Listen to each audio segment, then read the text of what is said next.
Andy Axelson is back in the lineup. He gets the start behind the dish with the lefty Sinibaldi on the bump. Michael Seegers is in the righty batter's box as Justin Sinibaldi deals low and in, and we are underway. Now, Iowa is 8-3 in Big Ten action. They have locked up another series victory over a great team. They won on the road at Michigan in 2 out of 3 to start off conference action. As that one settles into Seegers, it's a ball and a strike. Yeah, important for Justin to put a 0 up here in the first, get the Scarlet Knights going. Iowa did put up a run yesterday, especially after winning that first game Friday. That they kept the momentum going. So important here for Justin. And that catches on the outside corner. It's a ball and 2 strikes to Seegers, who's a good table setter. And that was certainly the case yesterday. A whole bunch of free passes issued by Rutgers pitching. Seegers had a couple of singles and a pair of walks as well. And he chases that for strike 3. That's a nice way to start things out for Justin Sinibaldi. That's Sinibaldi's money pitch right there. That nice breaking ball, 12-6, keeps him off balance. Good against lefties and righties as he gets Seegers as we look at the replay here. Get ahead in the count, make him chase.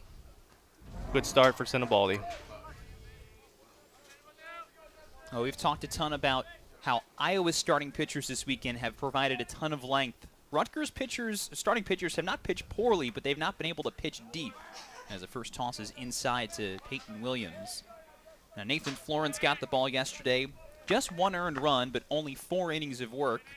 The day before, it was Jared Kolar. Couldn't pitch through 5 innings either. Didn't pitch poorly, but Iowa did a great job working up pitch counts.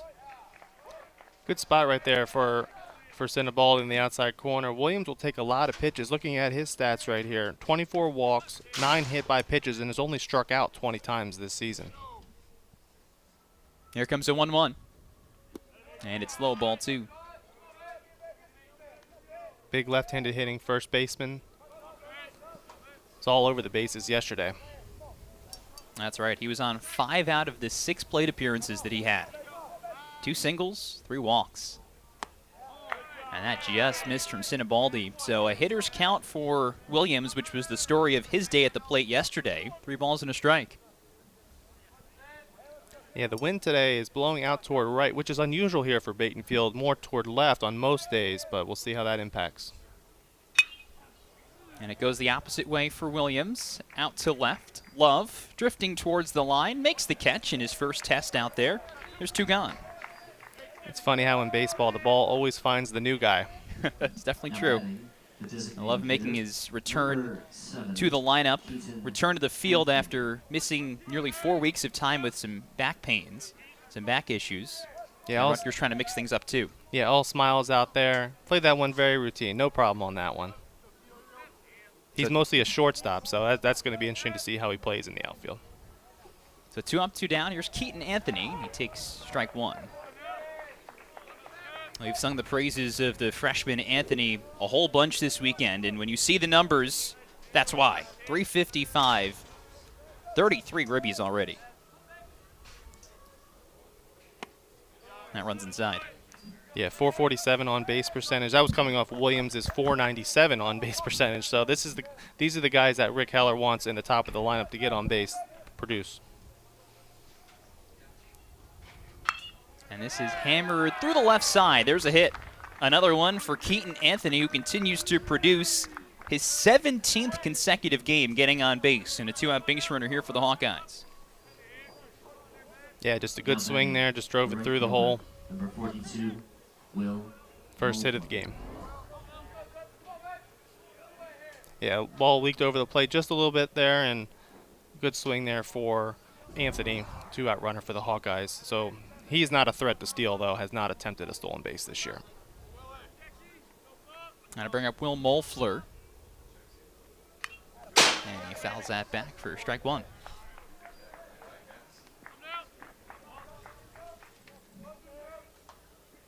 And Molfler, a high average but a low power number guy.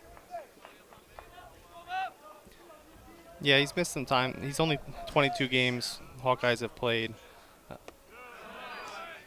34 games this year. Only his 9th start. But right there in the middle of the lineup for Iowa. Here comes the pitch from Sinibaldi. And it's low and in, ball 2. Yeah, good stop there by Axelson, playing in his first game since April 5th. Veteran, he's been around the program for a while. Very strong behind the plate. Yeah, he's another guy who missed time, as you mentioned. He was out with a concussion. This Rutgers team banged up here in the middle of the season, but starting to get healthy and get some guys back, which is important as they hit the stretch run. Yeah, really testing the depth. And he keeps that at the plate, but it's low and away. It's a 3-1 count to Moeffler.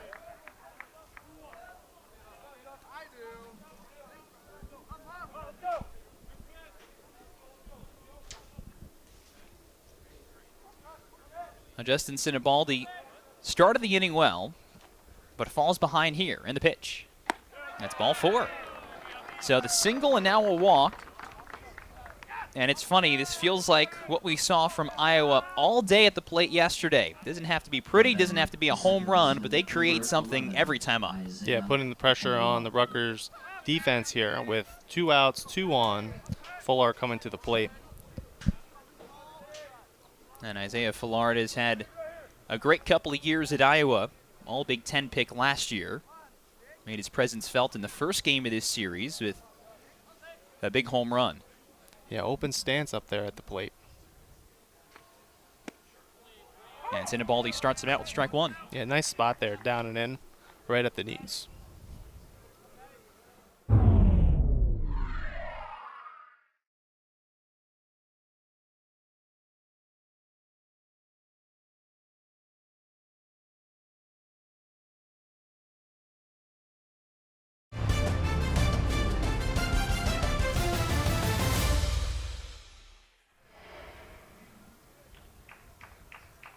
Fillard, another guy for Iowa who has battled some injuries, missed 6 weeks with a broken bone in his left hand, but they're happy to have him back. He's been back for about 2 weeks now. Yeah, another guy, this is only his 15th start of the season. .394 on base percentage, 1 homer, 6 RBIs. So this is a spot right here. Sinibaldi set for the 1-1. And just missed below the knees. It's 2 balls and a strike. Yeah, looking at the stats here, Sinibaldi has held opponents to .235 with 2 outs. So that's going to be, that's crucial for any pitcher, really. The biggest pitches you're going to make are from the stretch. The pitch.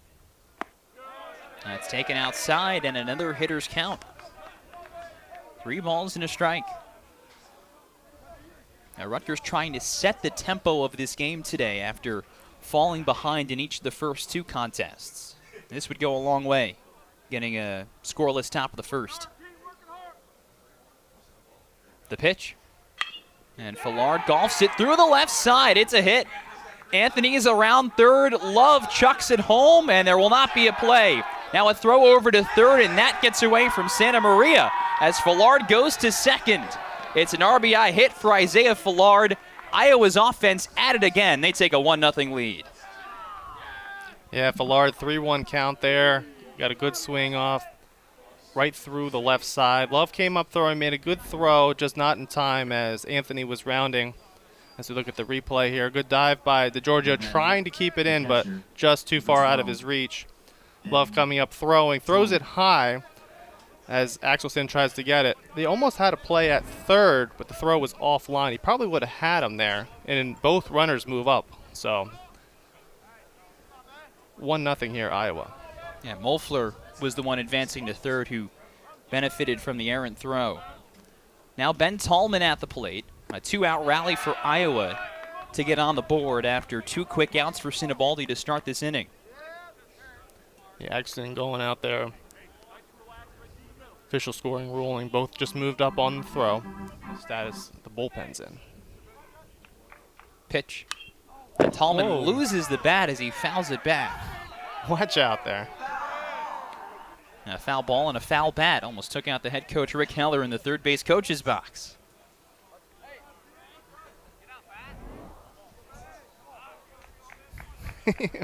This is a rare play here, right toward the head coach who runs it back as the bat boy. He does everything. Rick Heller, the longtime skipper at Iowa, 9th season there. Yeah, Iowa's a very strong program in the Big Ten, consistent NCAA regional team. Very solid. And the 1-1 curls onto the outside corner. Big pitch there for Sinibaldi to get ahead. Yeah, as we mentioned before, there's plenty of time still for Justin to settle in, but you want to get out of this inning here. That breaking ball is key for him. Lefty's trying to strand two in scoring position. The pitch. Swing and a miss. Went to the hook, got a swing. Axelson dropped it, and the throw to first is in time. That'll end the Ryan Lasko, a freshman All-American last year, and has earned his way onto a whole bunch of MLB draft lists for next year. The sophomore, and a table center. 1-0. And swings and misses. It's a ball and a strike. Last week against Minnesota, Langenberg went 3 innings, gave up 3 runs. Prior to that, he went 6 1/3 against Illinois. 6 hits, 4 runs. 1-1. And Lasko swings through it, strike 2. But something also as his stats, 50 strikeouts compared to 12 walks. Any pitching coach would sign up for that. Now Langenberg into a 2-strike count.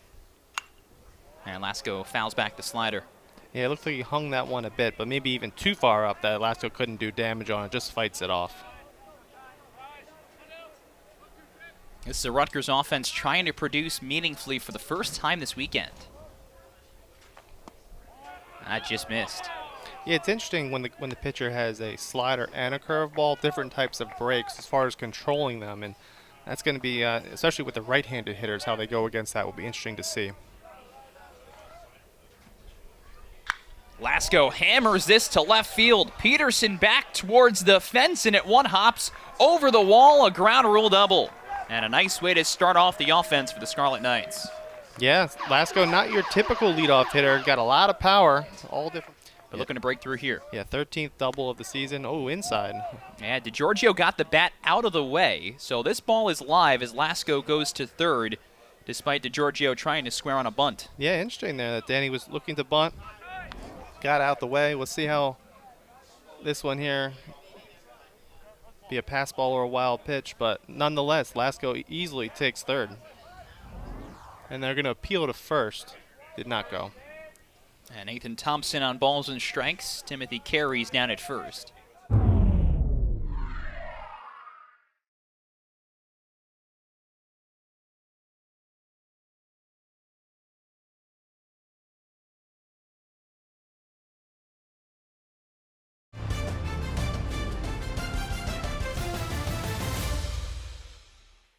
Official scoring is that pass ball for that one. So Lasko moves to third. DiGiorgio not bunting now with a sacrifice fly in play. And the foul ball makes it 1-1. Yeah, now the at-bat takes a different look. You're just trying to lift the ball into the outfield, or the way the infield is here, everybody but the first baseman, which he's sort of midway, is back. High and tight, ball 2. Iowa pretty much conceding the run, so anything up the middle is going to score him.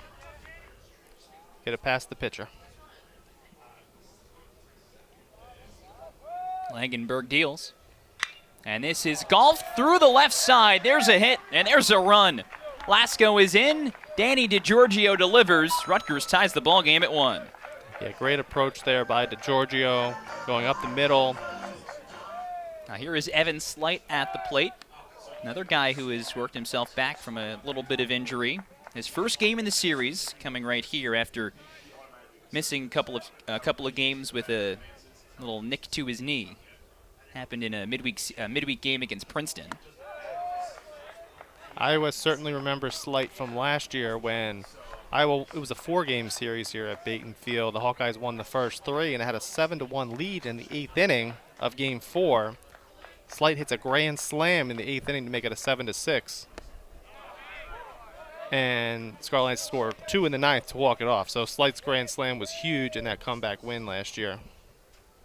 The redshirt sophomore had a career-high 6 ribbies in that effort. An important bat for Rutgers to have back in there. Langenberg's 1-1. Yeah, it's fouled back. DiGiorgio at first, 11 for 13. He's a big guy, but he can really move.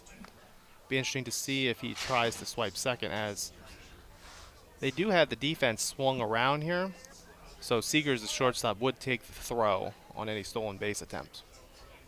Seegers playing behind second base, basically. And there's a pickoff move right on cue. Yeah, Hawkeye is well aware.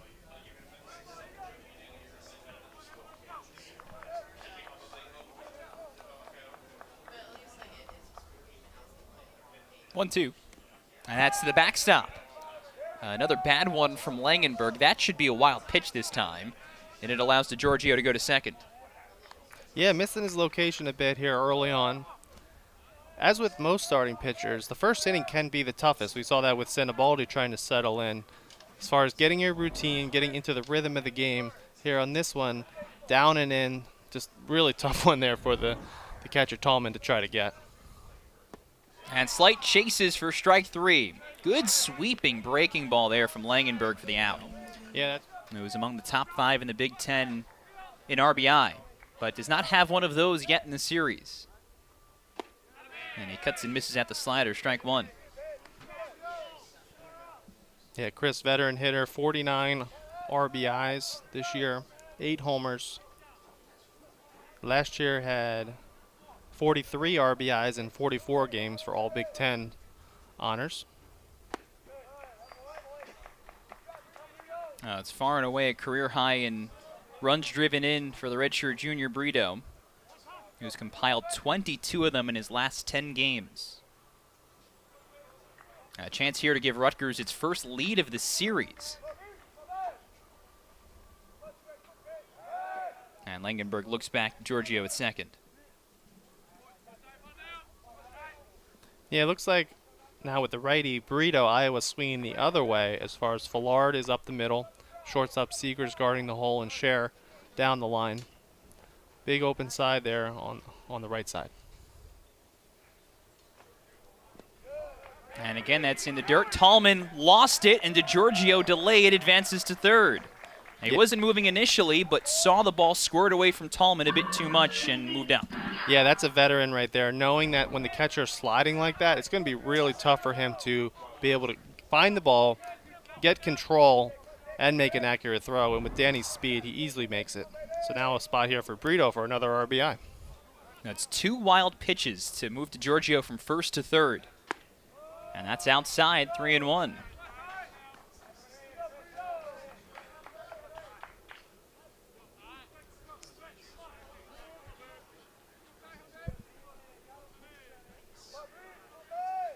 Brito will hunt something in his zone here with the hitter's count.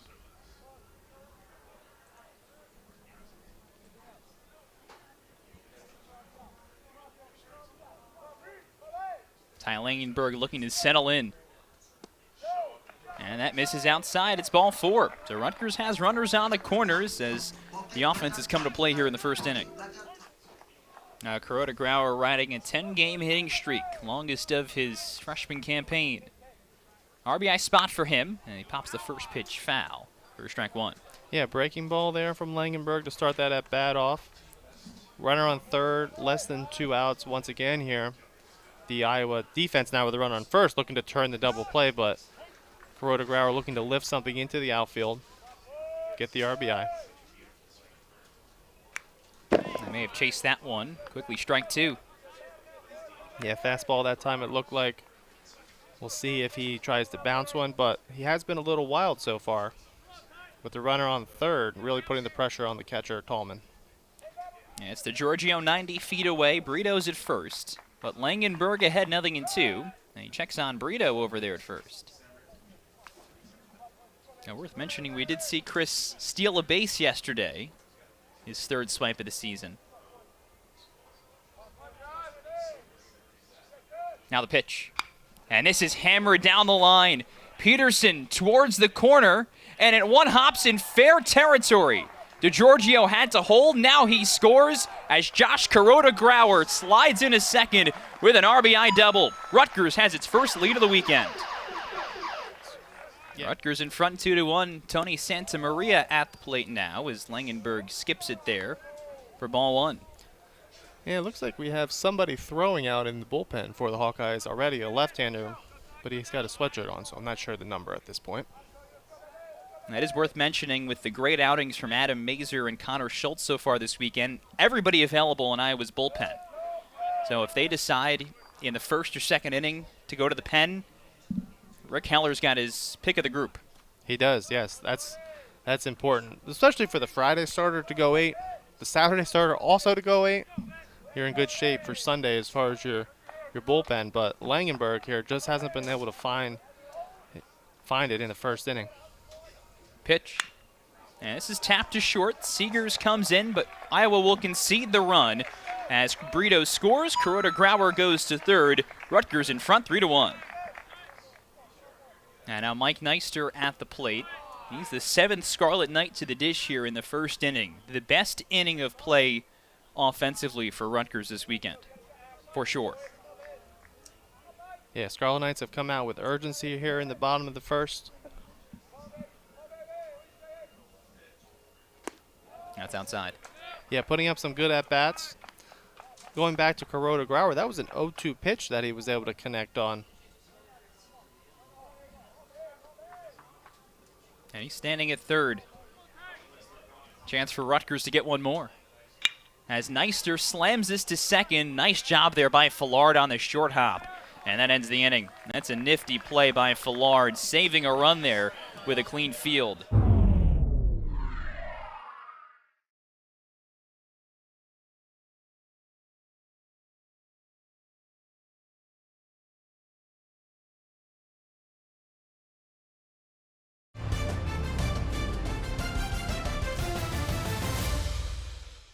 Due to time constraints, we now move ahead in the action. Side.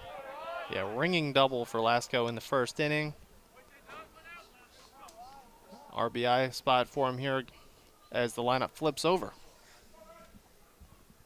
That ground rule double, the 13th of Lasco's sophomore year. A guy who has been as consistent as it gets. Pitch. That curls in there, strike one. Yeah, it looks like David's got, as far as a right-handed batter seeing him, a little bit dropped down, so could be deceiving for the righty hitters, especially for if you haven't seen him before.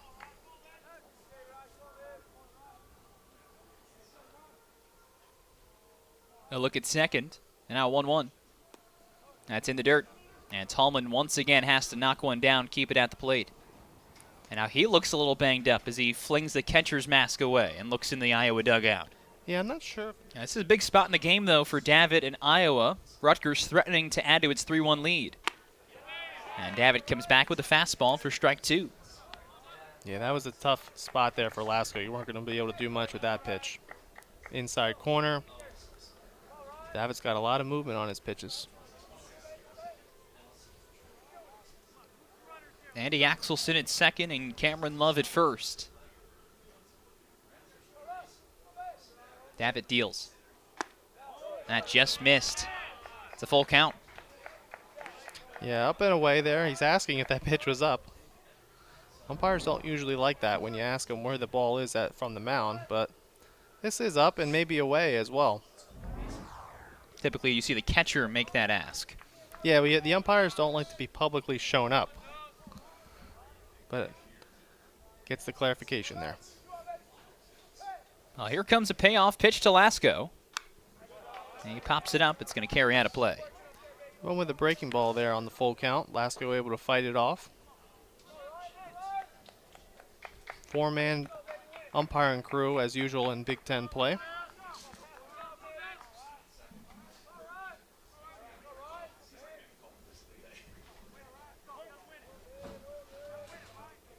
Long battle between Lasco and Davitt, who's just entered the ballgame for Iowa starter Ty Langenberg. Not able to get an out in the second inning. A deep breath from Davitt and a 3-2 pitch. On the outside corner, strike three called. Great frame by Tallman. Good spot by Davitt for out number one. Yeah, just the first out here in the second. DeGiorgio singled for an RBI his first time. And he slams this curling into right center field. It's down. It's going to be extra bases. Axelson scores. Love is around third. He's going to score as well. Tack on 2 more on the 2-run double for Danny DiGiorgio. Rutgers in front by 4. Love the aggression from DiGiorgio. Comes up, gets the fastball. He's got a great swing up the middle here. Lines it toward the gap. Goes all the way to the wall. Love with a great read off of first base. Is moving right away.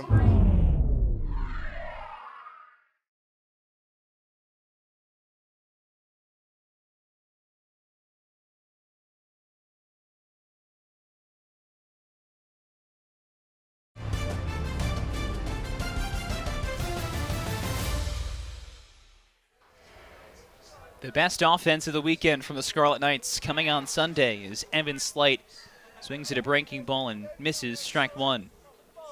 Danny DiGiorgio has 3 RBI in his first 2 plate appearances. A 6th-year senior, and we talked about how Rutgers needed to play stopper today. The veteran DiGiorgio stepping up big time. But this is more the offense we've seen from Rutgers this whole season, which makes it more impressive for what Iowa was able to do as far as their pitching the first 2 games of this weekend. Yeah, Rutgers leads the Big Ten, and that's been the case all season long in every stat, basically. Average on base percentage, slugging percentage. Entered play this weekend, averaging nearly 10 runs a game. Now, Slight's behind 0-2, and lays off that breaking ball. It's a ball and 2 strikes. Yeah, by the time this season's over, they'll certainly be top 10. We'll see how far they actually reach as far as runs scored in a season in program history. But Steve Owens is we knew when he came here as far as he's an offensive coach. His teams will hit, and the Scarlet Knights certainly have this year. 1-2. That's sprayed foul. His teams at Bryant consistently would be in the top marks as far as NCAA and runs scored and all the categories you've talked about, and now he's translated that here to Rutgers in the Big Ten. And the offensive breakout is a big reason why Rutgers has a prime opportunity to set the single-season wins mark before even getting to postseason play. Swing and a miss. Good curve there by Duncan Davitt. He's got 2 strikeouts in the inning, and there's 2 gone. Now here's Chris Brito, runner on second and 2 outs. And he hits it foul for strike 1. Yeah, Brito sitting at 49 RBIs, as we've talked about, and it's got that possible 50th sitting out there. Took a walk in the first inning. Always good when your cleanup hitter is getting a second at bat in the second inning.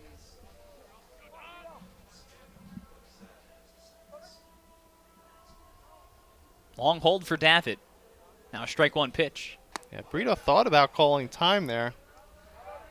Decided not to, and then was trying to get out the way.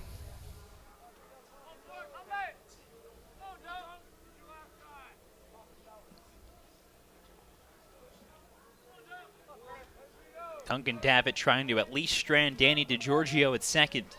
Rutgers with 3 runs in the first and now 2 more here in the second inning. And that's low and away.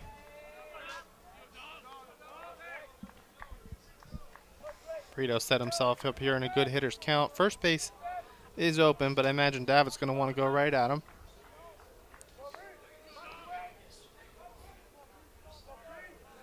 Wind blowing out toward right. We know Brito's got power to all fields. Pitch. Top of the zone strike, 2-2. Yeah, borderline high on that one. The Rutgers dugout did not like it. Goes 2-2. Davitt gets the call. Davitt has already racked up strikeouts for his first 2 outs in this inning, his first inning of relief work. His pitch. And Brito stays away from the breaking ball.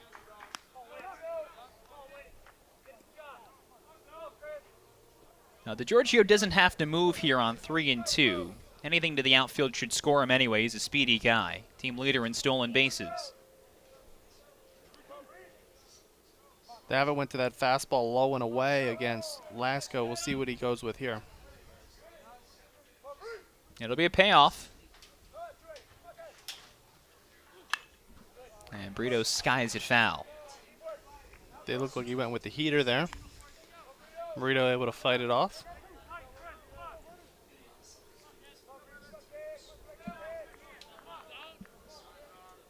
Burrito a healthy 500 with runners in scoring position this year. That'll play.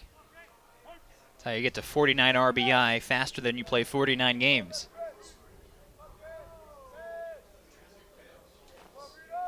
Another 3-2. And it's tapped right back to the pitcher. Got jammed on it. And Davitt flips it to first to end the inning. So Davitt able to strand one here in the second, but Rutgers adds to its advantage. The offense out to play. 2-run double by Danny DiGiorgio. Tacks on a couple of runs, and the Scarlet Knights head into the third inning with a 5-1 lead. The Maryland Terps taking that series 2 out of 3. Rutgers still in first place at 11-3. As Iowa, as we mentioned, 8-3 right now with 5 straight Big Ten wins. They took 2 of 3 against Michigan, and then they lost the series against Illinois. Now they've gotten hot since then. We're still early, about the midway point of the schedule. Plenty of time to go, but Rutgers putting up an 11-1 first half, pretty solid. Looking to continue to build on that. But next weekend, Rutgers will be heading to Ohio State, which is currently 2-10 in the league. Keaton Anthony sends it on one hop to DiGiorgio. Good clean field there by the shortstop, and an even better job by Burrito holding on to first base. There's one out. Yeah, you usually don't see bad hops on the turf. This one really skipped up. It must have had a lot of spin on it. As it's hit hard, top spin. Nice job by DiGiorgio reacting. Throws a little wide, but good athletic play from Burrito to stretch it out and keep the bag for the first out.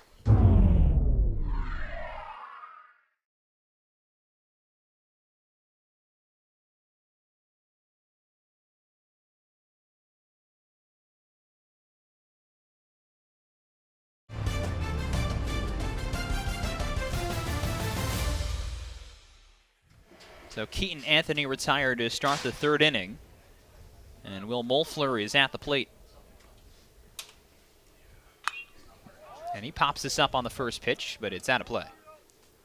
Yeah, so looking more at the way the Big Ten is situated, Rutgers going to Ohio State. Then we'll come back and play Maryland, which you don't want to get ahead of yourselves if you're Rutgers, but we can look ahead. Yeah, of course. A couple weeks. We can look wherever we want. That'd be a big series here at Baton Field. Rutgers already having played. This is their third Big Ten of 4 home series. That last one will be against Maryland in 2 weeks. Meanwhile, for Iowa, the series sweep last weekend of Minnesota. They have gotten to 8-3 in difficult fashion. We've seen, as you mentioned, Michigan, Illinois, and now Rutgers in the first half of the Big Ten schedule for the Hawkeyes. That's among the tougher Big Ten slates for any team in the conference so far. No doubt. Yeah, because there's 13 teams in the league. You're only playing 8, 4 home, 4 away. Now 1-2 here from Sinibaldi, and Moelfler to right field. Diving try. Neister can't get there. Goes all the way to the wall. This could be 3 for Moelfler, who lost the helmet, headed for third, and he's going to be able to get there standing up. It was a good effort by Mike Neister in right field, but as soon as that ball is gone from him, Will Moelfler had a great shot at 3, and a 1-out base runner here for the Hawkeyes, chance to get a run back. Yeah, Moelfler puts it to right field. As a righty hitter, that ball's going to slice away. Plus, the wind is going left to right. Tough play for Neister. Dove almost had it, but once it gets away, there's no backup. Ball rolled to the wall, an easy triple. And now the Hawkeyes have a runner at third with less than 2 outs. And an RBI spot for Isaiah Fillard, who collected the RBI in the top of the first when Iowa took a 1-0 lead. Another interesting part about the Big Ten schedule, too, as Coach Monahan is heading out to the mound for a visit but those 2 teams will not meet this year. Back to action as Fillard rolls it right through the middle. That's going to drive in the run. RBI single for Fillard. Will Moelfler is in, and Iowa gets back within 3. It's 5-2. Yeah, Fillard now 2 for 2 with 2 RBIs. As we've talked about before, runner on third, less than 2 outs. You want to try to hit the ball through the middle. Rutgers, of course, conceding, not playing infield in with a lead. But Fallard able to get the run in, make this a 5-2 ball game. Long way to go still here, only the 3rd inning. As Bello is warming up in the Rutgers pen. Here's Ben Tallman, squares to bunt and pops it back. Interesting that he's bunting here because there's 1 out already. And Fallard, not the speediest guy either. Not a guarantee he scores from second on a single. Yeah, I'm wondering how his forearm's feeling because he took that direct fastball last inning. How he was able to swing the bat. But it's that lead arm for him as a righty hitter. Sinibaldi's 0-1. Swing and a miss. Like the slider there from Sinibaldi for strike 2. Because he would feel like that would swell up, tighten up as the game goes. He's pushing through on adrenaline. But I imagine that he's got to be feeling that. That wouldn't feel good. Fastball right off the forearm. That was a cross-up between Tallman and the pitcher David. Sinibaldi throws over. Lefty pitcher on the mound that is worth mentioning, and you could see Fallard sort of hesitate as Sinibaldi hung his leg before throwing to first. As Sinibaldi ahead 0-2. Another throw over. They could just be spending time here for Bello to warm up with these throws over. Fallard is not attempted a stolen base this year. As the coach is looking down to the bullpen to see if Bello might be ready. 0-2. It's outside. The curveball's been a mixed bag for Sinibaldi. He's had some really nice ones, but have left a few outside. But that's his best pitch.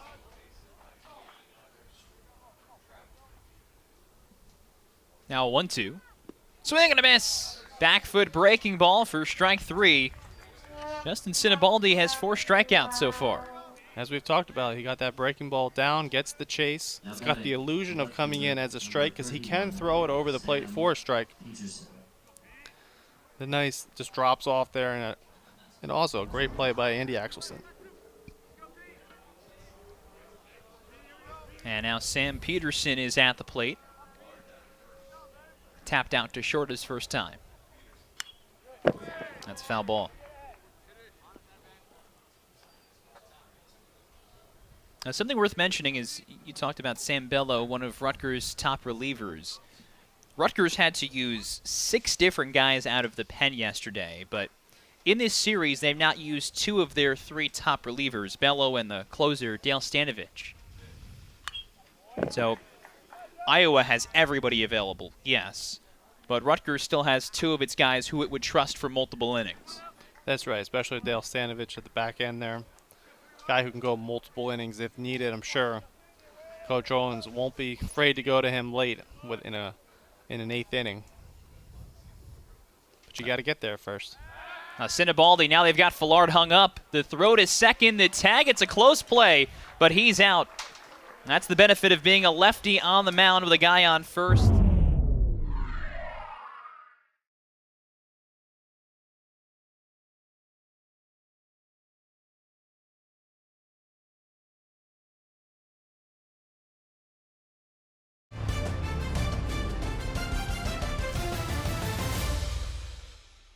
And Rutgers looking for its 12th Big Ten win after the Hawkeyes took the first 2 with some great pitching.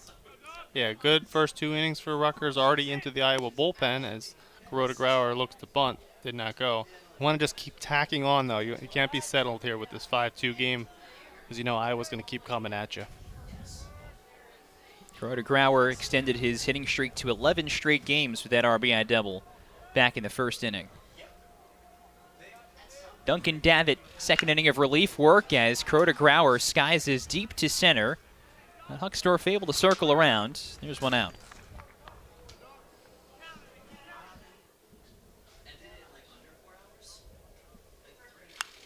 Tony Santa Maria fouls one off. Strike 1.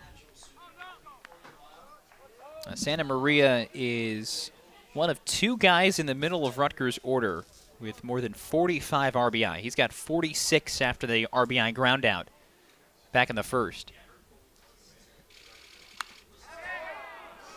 No, it's remarkable. We've talked a lot about how Rutgers is going to demolish some records.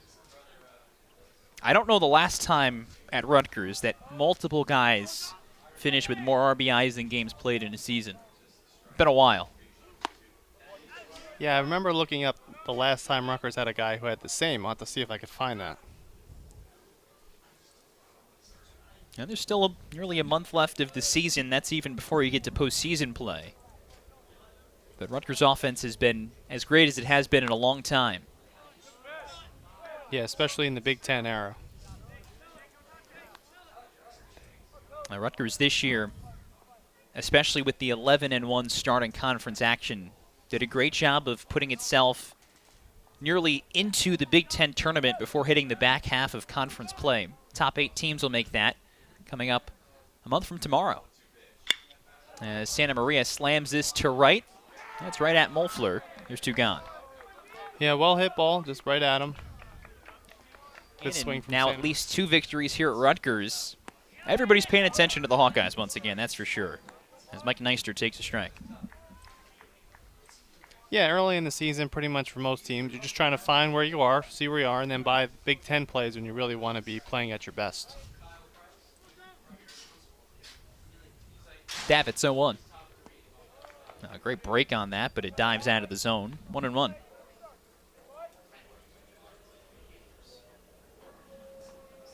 So the last time Rutgers had one player have number of RBIs match games was 2010, Pat Pacerta.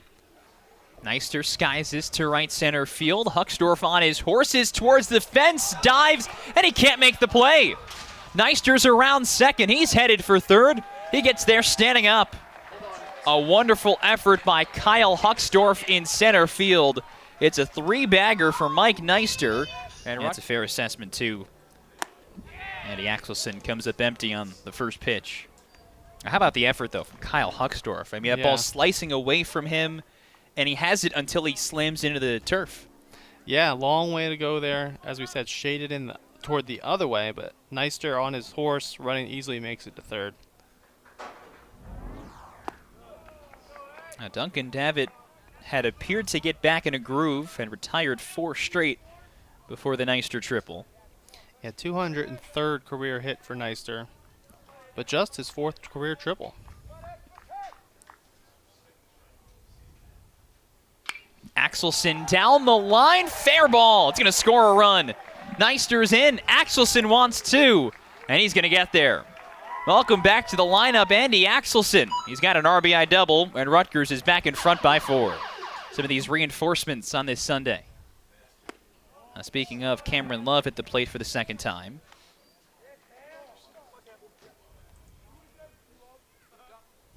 Love back after dealing with back issues for about a month.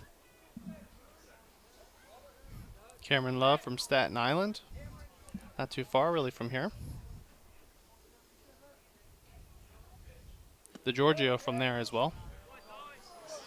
Definitely in the recruiting area for Rutgers. It's had a heavy, of course, recruiting base in New Jersey, but get some players from throughout the state of New York. Now, meanwhile, Iowa up and down the lineup. You've got Iowa guys.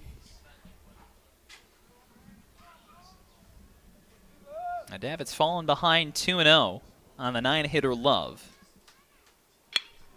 And he floats this down the right field line. Moelfler cutting into foul ground, and it slices out of play. Ball you could see just being taken by the wind out of play. Pretty much always windy here at Baton Field. The question is just which direction. Which makes it very difficult for the outfielders and infield pops as well. Nothing really routine when the ball's swirling around in the wind.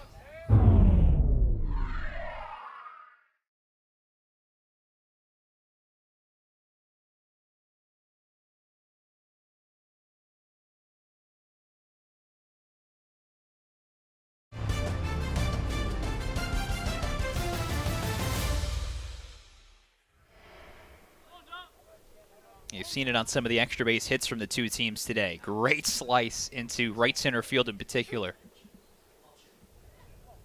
2-1. And Love tips it foul. Yeah, certainly was a big factor in the win last Friday against Indiana when the center fielder just dropped the routine fly ball, which opened the door for Rutgers to come back and win.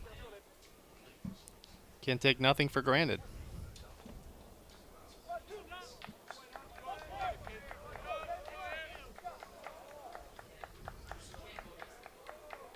Two-two. Love over to short, and it hangs up for Seegers to get there. Didn't hit it hard enough to get it over short, and that ends the third inning. But Rutgers has scored in a third straight inning. They do it on Andy Axelson's RBI double, his second RBI of the season. We go to and that bounced low this time. So it runs the count full to Peterson, who tapped out to short his first time up. Yeah, that one just a little bit further down. Couldn't get the chase. But did have that was a good setup there as far as pitch sequencing. Sinibaldi has 4 strikeouts. He's been able to mix the fastball with the curveball. What does he do for a payoff? That's the breaking ball, but it's outside. So Sam Peterson is aboard for the first time today. First time Iowa gets its leadoff man on. And now the question becomes, with a guy on base and Sinibaldi gets 60 pitches, how long can he go in this 4th inning? Yeah, some discussion in the Rutgers dugout. Looks like Owens is going to come out. Yeah, the numbers back that up. 13th appearance, 2.39 ERA. Mostly been used on Fridays this year. Made 2 appearances last weekend, as this one fouled off against Indiana in those comeback wins. So he's fresh on a week's rest. Bello is a guy who's capable of going multiple innings, and of course, this is a role I think that Steve Owens is looking for him to play today. First batter that Bello faces is Brendan Schur as he checks on Sam Peterson at first. Peterson worked the walk that knocked Justin Sinibaldi from the game. 5 hits, 2 walks, over 3 innings of work for Sinibaldi, 60 pitches. Struck out 4 batters. That just missed the zone. Maybe a little high or a little out, or both. 1-1. Bello with 4 appearances of at least 3 innings this year with a high of 4 1/3. That was on opening day. But usually he's been used in back of Kolar or whoever's pitching on Friday as he's throwing over again. He's got closing experience, one of the top closers in the Big Ten from Maryland last year. Has adjusted well here in his first season at Rutgers. 7 saves last season in more of a 1-inning traditional reliever role, traditional closer role, that is. Sure nearly bit on that breaking ball, but he takes it's 2-1. I think back to Friday's game in this series. Ben Gorski, also part of that triumvirate in the bullpen, gave Rutgers 3 innings of quality work, only 1 earned run allowed after starter Jared Kolar didn't go deep. Schur gets under this, skies it high down the line. Santa Maria foul ground. DeGiorgio makes the call though, and he makes the catch. Yeah, great job from DeGiorgio there. That's a easier play for the shortstop coming over at the angle. Santa Maria over there as well, but he's going back at a much steeper angle. So DeGiorgio taking charge. He knows how to play the winds here at Baton Field. Makes the catch. First out of the inning. And directing traffic to get the infield assembled after that as well. Now we've got a pinch hitter here for Kyle Huxdorf. He stayed in the game. Didn't have another ball hit to him.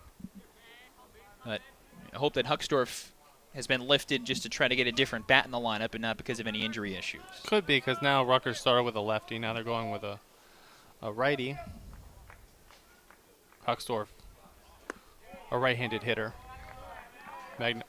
Mango, a left-handed hitter.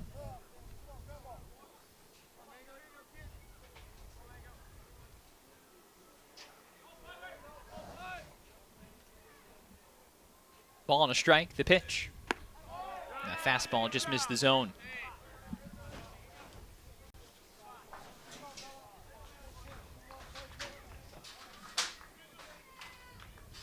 Iowa did have a lead in this ball game way back in the top of the first. Isaiah Fillard with the first of his 2 RBI singles. But Rutgers scored 3 in the first and 2 more in the second to get out in front. As this is slapped just over DiGiorgio and into left field. It's a base hit for the pinch hitter Mangano. Very nearly a web gem for DiGiorgio. But 2 on here for the Hawkeyes with only 1 out and the top of their order coming up. Yeah, nice line drive there off the bench. DiGiorgio, 6'5", fully outstretched, almost had it. As we check the replay, ball lined on a rope. DiGiorgio getting up just over his head. Hawkeyes now in a situation with first and second with 1 out.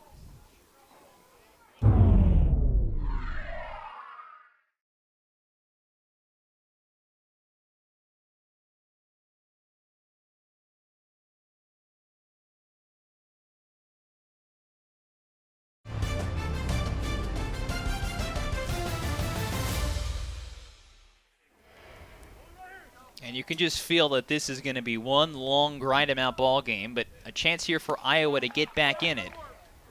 With Seegers and then Williams, and if the bat gets that far, Anthony getting chances to drive in runs.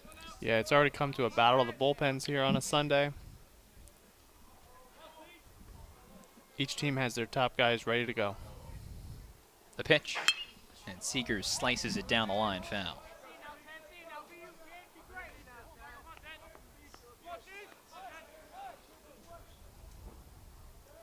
Already 13 hits here in this ball game. 7 for Rutgers, 6 for Iowa. Bello gets ahead 0-2 on Seegers. The pitch, and this is skied out to right. Neister cutting towards the line, squares it up, makes the catch. Peterson brightly tags from second and advances to third on the ball on the opposite side of the field. Yeah, a long way for Neister to go. Able to make the catch. Now Iowa has runners at the corners. Neister, the veteran, can play all over the field. Does a good job corralling that one. That'll bring up the dangerous Williams.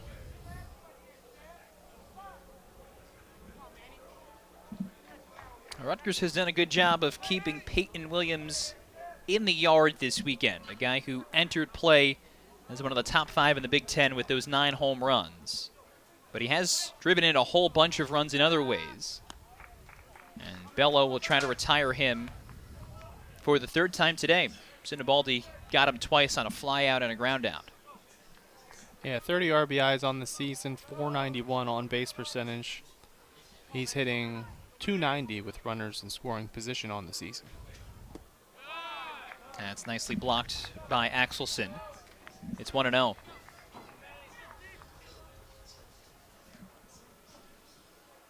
Rutgers so far has been able to get him to fly out to left and grounded toward the hole where Kuroda Grauer is way out there in the outfield. Gives him more range. Kuroda Grauer has a shortstop arm, so no issue for him as far as making that throw. That's upstairs, ball 2.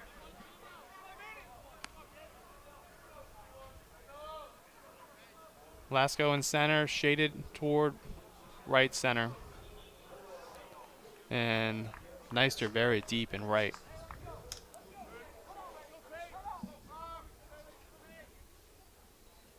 Bello's fallen behind, and now time is called. This pitch does not count. No, it's a balk. So Peterson scores. Nathan Thompson, the home plate umpire, came out from behind the plate and calls a balk against Bello, sort of bobbing back and forth ever so slightly, because that's the motion that home plate umpire Nathan Thompson was making to Steve Owens as he was talking to Rutgers' irate head coach. Because that pushes in a run as well. Yeah, Peterson scores, and Mangano's at second. And now it's a 3-0 count against Williams. Yeah, but as we've talked about with balks before, is the balk rule is in place to prevent pitchers from deceiving the runner. And now they're going to intentionally walk Williams to put 2 on here with 2 out. But Now batting, Thompson, the home plate umpire, very emphatic on that 7, call, Ethan Anthony. which makes it 6-3. And now, Iowa brings the tying run to the plate in the form of Keaton Anthony. Iowa DH is 1 for 2 today with a single and a run. That came back in the first.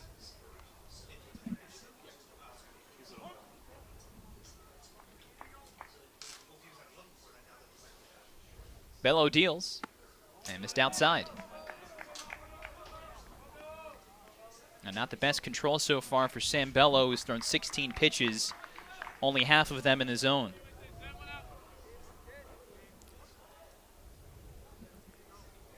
Pitch. There's a strike. Goes to the breaking ball. Yeah, it's something key that Coach Monahan, the pitching coach, will look at as far as training inherited runners, guys that he can trust in coming in the middle of an inning, which is really hard to do, put out the fire. Bello been a guy who's been good with that so far this year. Strike 2. Now the inherited runner has scored against Bello, but now he's trying to strand 2 guys who have gotten on by his own doing. Mangano a single at second, Williams the walk at first. Anthony 354 with runners in scoring position. And that's the backstop. Axelson can't pick it up out of the turf. And now a single could bring Iowa back within 1.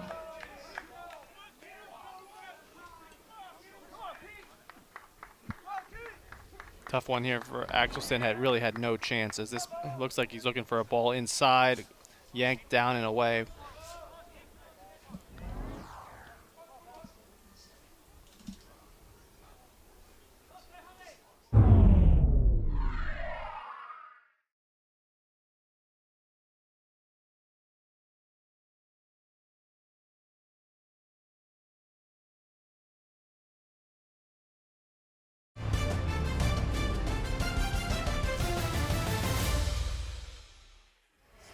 But still 1 pitch away from getting out of this.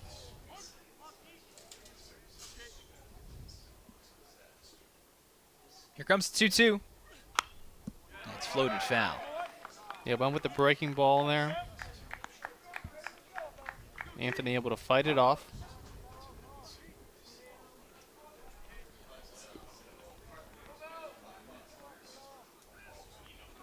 Iowa has done a brilliant job this weekend of spoiling pitches and producing long plate appearances.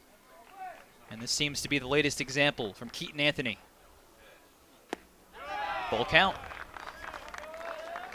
Yeah, it looks like he's missing out on those, just holding on to it a little long. Trying to hit that spot. He can make the pitch, he can get the out. But Anthony's been fighting him up there. It'll be a payoff pitch from Sam Bello. It's tapped foul. Anthony hits it off himself. We'll have to do it again. Yeah, that was a nice breaking ball there from Bello. Anthony prolonging the at-bat. With every pitch you see from a guy, you're going to get a better look at him.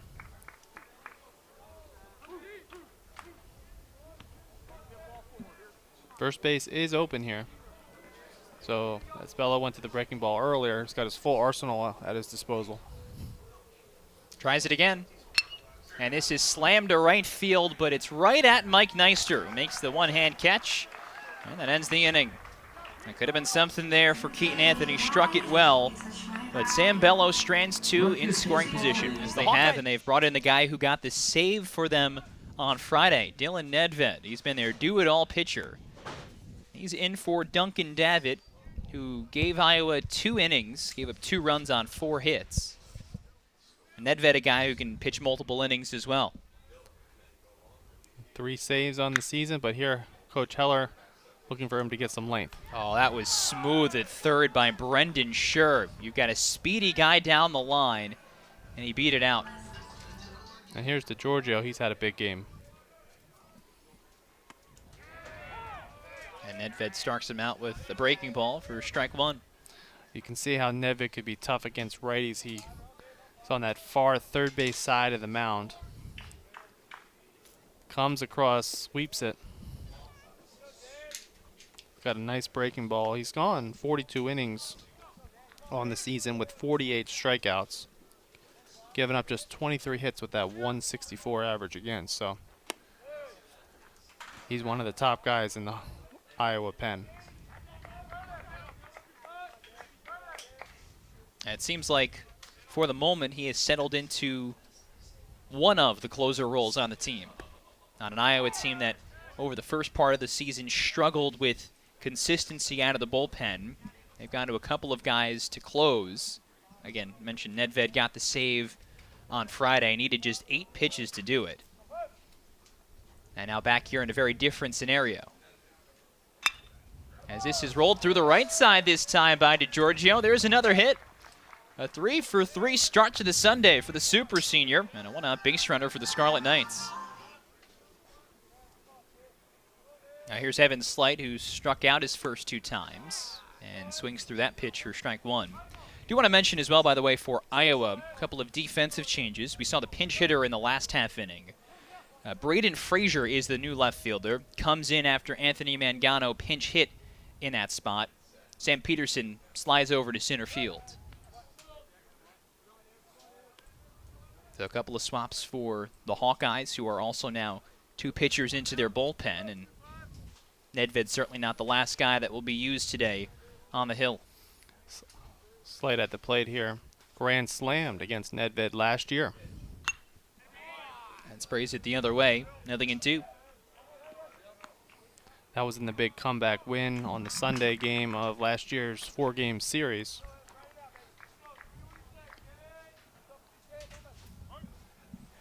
Iowa has had Rutgers' number over the last couple of years. Another throw over is a big lead there for DiGiorgio, considering an attempt for his 12th stolen base, but back in. Yeah, with last year's unusual scheduling with the Big Ten only. Oh, it was even closer.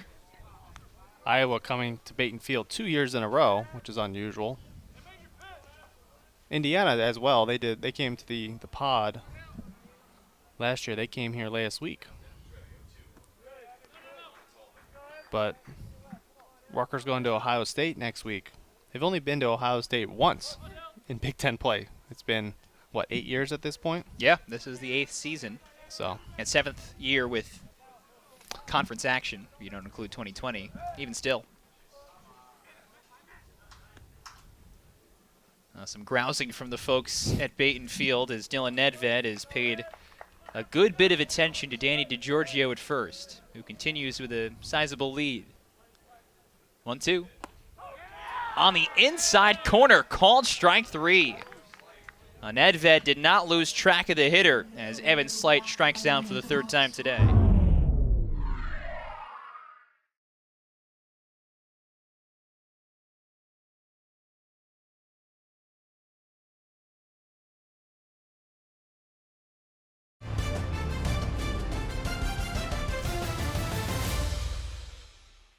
For the 2nd out. Now Chris Brito. That's ball 1. To revisit that point, Iowa in the 2-team series history leads 13-8 after yesterday's win. Hawkeyes have won all of the last 3 series as Big Ten foes. The crowd is getting restless here at Baton Field. Yes, they are.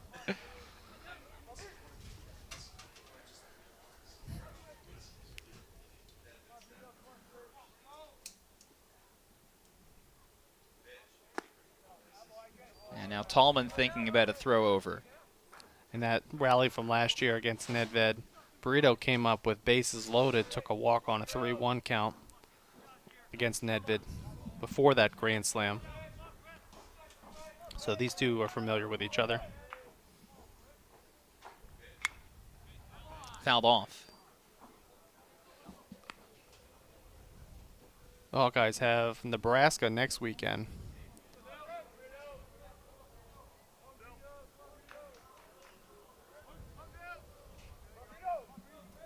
And their run of tough Big Ten opponents will continue. And that's strike 2. Good pitch from Nedved. Started at about shoulder high and in, and cuts over the inside corner. Yeah, that's a tough pitch there, right on right. Now Brito's seen it, though. We'll see how he can adjust. 2-2 count against Brito. Nedved trying to strand DiGiorgio at first. The pitch. That's inside. It gets away from Tallman, and DiGiorgio ends up taking second anyway. That nearly hit Brito as well. That sets up a payoff pitch instead. Yeah, pass ball on that one. Tallman said he will tell you he probably should have had that one. But now, yeah, runner in scoring position for Brito. A pass ball, actually. That goes against Tallman. The second one he's had today. And that's outside. DiGiorgio breaks for third. Tallman didn't realize, and DiGiorgio's in. Sliding. Runners out in the corners for Josh Kuroda-Grauer. Tips it foul. And it looked like that caught a piece of Tallman as he rips the mask off. Yeah, so Tallman coming into today, it only had been charged with 2 pass balls. He's got 2 in the inning and 3 on the day. Yeah. And that in addition to being hit directly by a fastball from the last reliever, Duncan Davitt, and now having a pitch foul off him. It's going to be an ice bath when they get back home to Iowa. Yeah, long travel day for the Hawkeyes. Going back today after the game.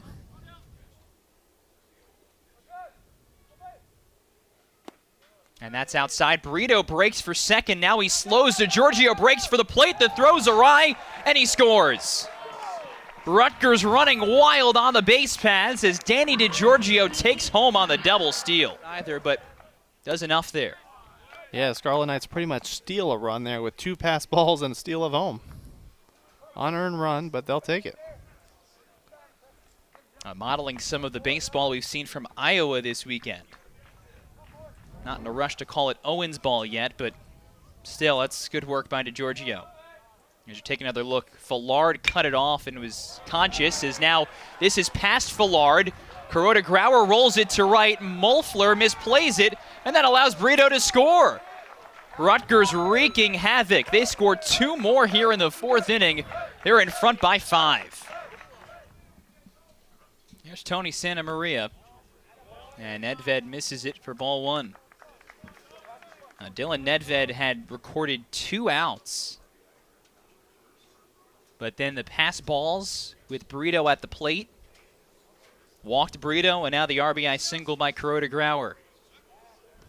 Yeah, not the first time the Scarlet Knights have stolen home this year. Is same exact play for Evan Slight earlier this season. So now Tony Santamaria sends it to right. Mulfler back, and it's off the fence. He slams into the wall. Here comes Kuroda-Grauer around third. Santamaria chugging for third. He's in. Kuroda-Grauer scores. Another run for the Scarlet Knights as the offense awakens on Sunday. he's now up to 46 RBIs. A casual day at the office for Santamaria, but for this Rutgers team that scored 3 runs over the first 2 games combined, this is what we have seen from them throughout the year. Even against an outstanding pitching team like Iowa, and even in this inning, 3 runs, all with 2 outs. Santamaria at third, Neister at the dish. As this is down the line, it's a fair ball, and the one-hopper across the diamond is in time. Initially, the third base umpire, Ron Whiting, called it a foul ball, but it was inside the line, and it ends the 4th inning.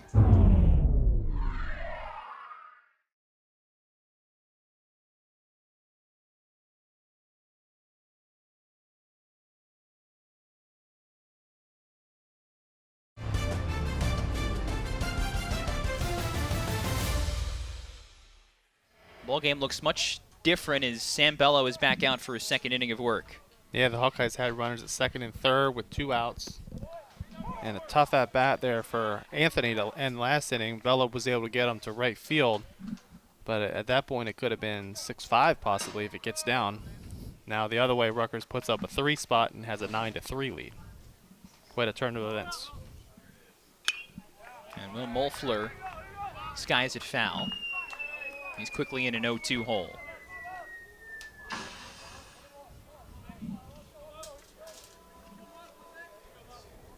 Rutgers doing today in a bit of a different fashion, a louder fashion, what Iowa did yesterday offensively. Oh, and Mulfler chases, Axelson hangs on at strike 3. Sam Bellows got his first K. And now Isaiah Fallard, who has been the biggest bright spot in the Iowa order today. He's 2 for 2 with a pair of run-scoring hits.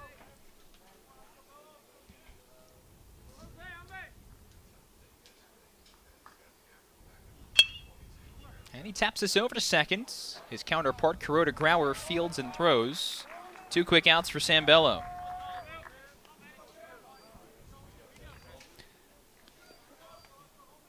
We haven't had a 1-2-3 inning yet this game. We'll see if Bello could put it in.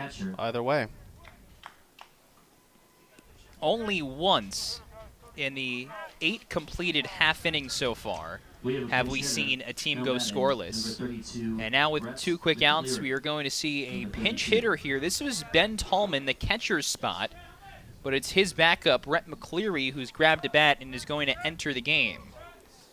Now remember, Tallman has been beyond the pass balls, the 3 of them. He's also been banged up a little bit today, so I wonder if it's one of those 2 or both that leads to McCleary coming in here.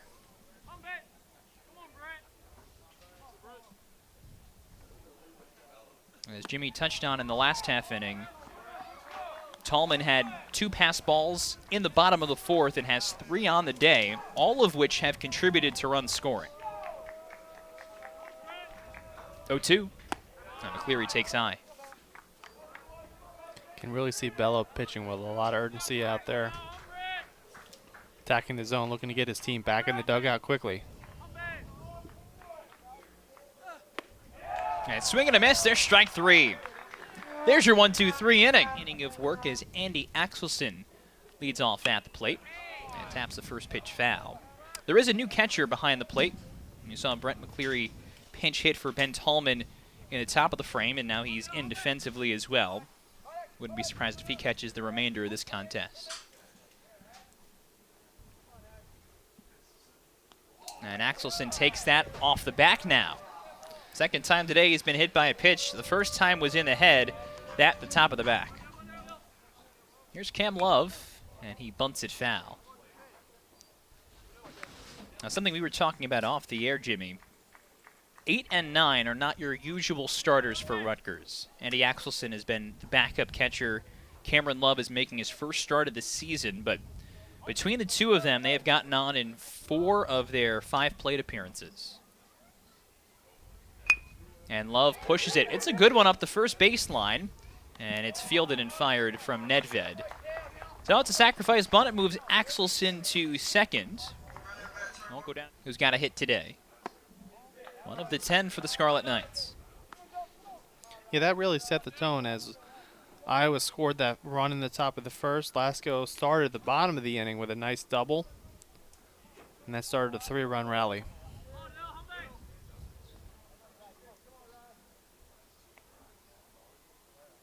Long look for Nedved.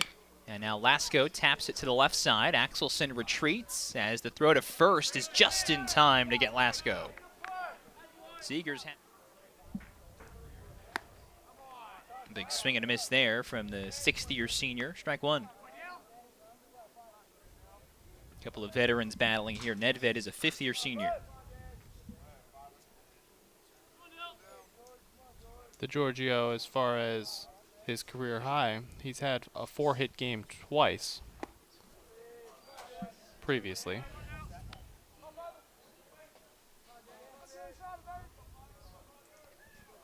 Probably get a couple more at-bats today.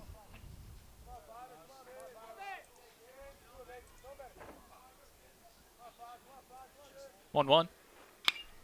This is lifted high in the sky out to left. Frazier cuts towards the alley. It's curling towards center field. The wind carried it from left center field to straightaway center field. And it's a good thing that Sam Peterson was paying attention, because wouldn't have been his ball on a normal day, but today it was. Especially after a 1-2-3 inning, Bello in good shape. And he starts off Sam Peterson, the Iowa 7 hitter. We have strike 1. Yeah, that was a strong 5th, 2 strikeouts for Bello. Getting his breaking ball going.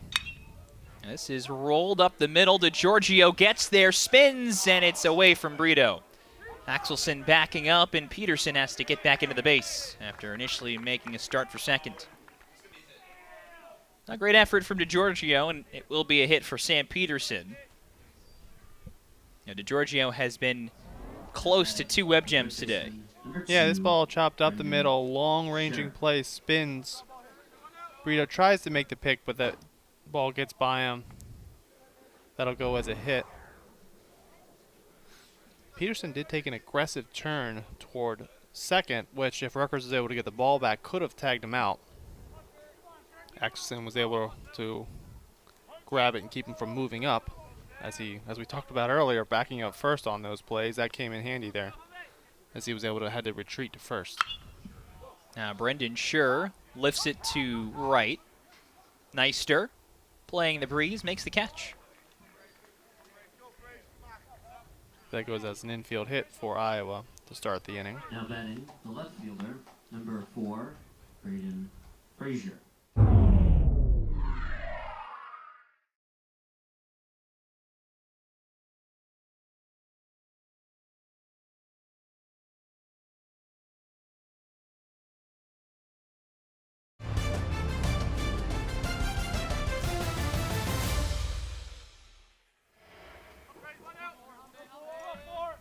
Sam Bello right now at 36 pitches. Don't forget that he came in with no outs in the 4th inning.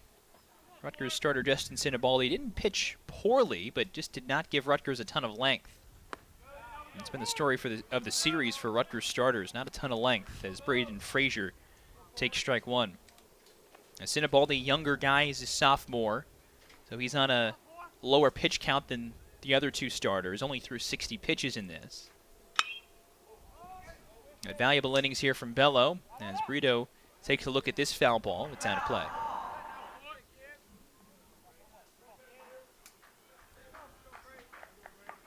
This is the first plate appearance, by the way, for Braden Frazier.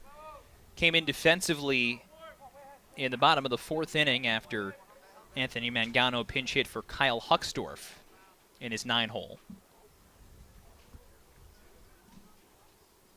Pitch. And slider stays high.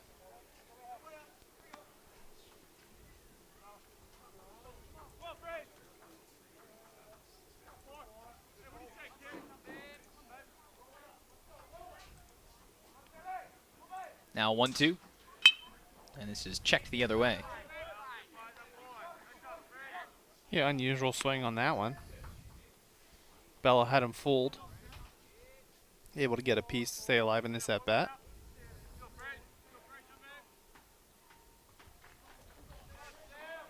This is a battle of the top 2 pitching staffs in the Big Ten. At the start of the weekend, Rutgers ranked 1st, Iowa 2nd in team ERA.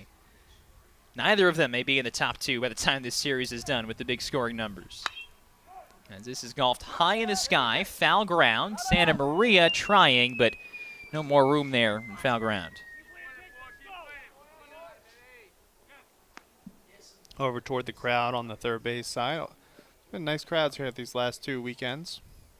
Softball's also been home, so a lot of people around in the area. Excited to see the Scarlet Knights baseball team, first place in the Big Ten. There's been excitement building behind this program with Steve Owens at the helm, that's for sure. Now Frazier goes the other way. Again, it's in foul ground. Brito and Neister, and again, no shot at it. A lot of running for the Rutgers fielders during this at-bat.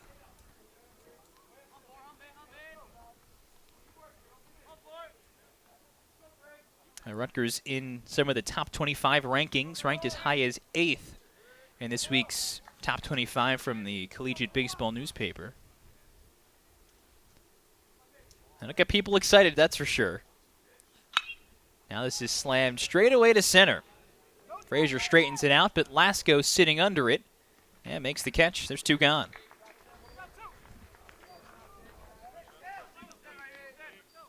Rutgers at the start of the week also came in 21st in the perfect game rankings and was the first team out of the coaches' top 25. Not yet in the poll from the Baseball Writers Association.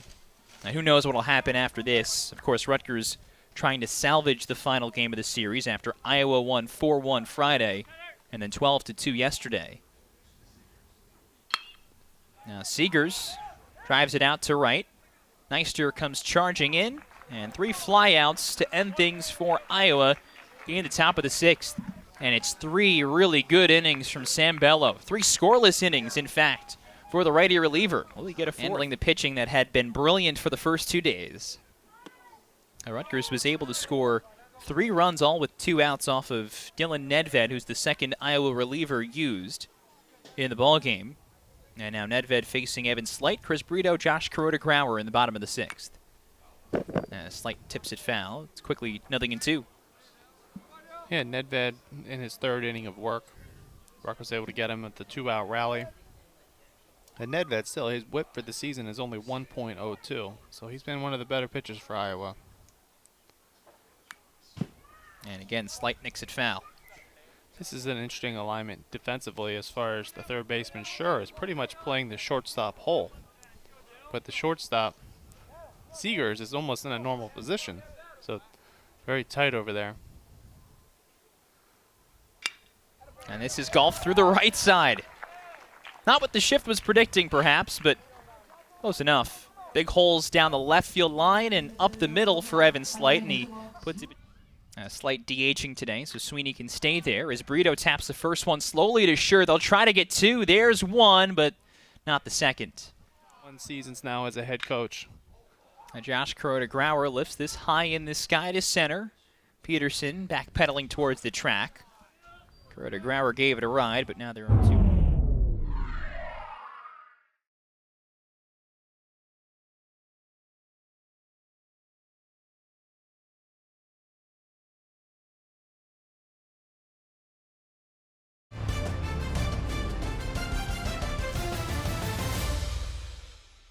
Previously at Bryant, had him in the NCAA tournament as this Scarlet Knights team, and it's been an unusual tenure for him, obviously, starting with the pandemic in his first year in 2020, only playing 15 games. Never got to Big Ten play that year, and then last season, 44 games within the Big Ten amongst all the testing protocols and everything else he had to go through last year. Now in his first normal season is really has this team rolling. Steve Owens, among the Division I coaches, is the next guy up. He's the closest to 1,000 wins. You saw he's 28 shy. You would think that would be an early next year accomplishment. Rutgers would have to virtually win out into the College World Series to get there. But, hey, with the way Rutgers has played, it's not worth ruling anything out with their postseason potential. And on the other side, too, you've got Rick Heller, who's in his 35th season as a head coach, 9th at Iowa. He's the next one after Steve Owens with 952 career wins. Well, that's definitely not a this year accomplishment, but should be next year for the Iowa skipper. Yeah, Heller's been at Upper Iowa, Northern Iowa, Indiana State, Iowa. So he knows that area there. He's been able to take this Hawkeyes team into a consistent winner under his tenure. Tony Santa Maria taps it foul, stays a 2-ball, 2-strike count here with 2 outs.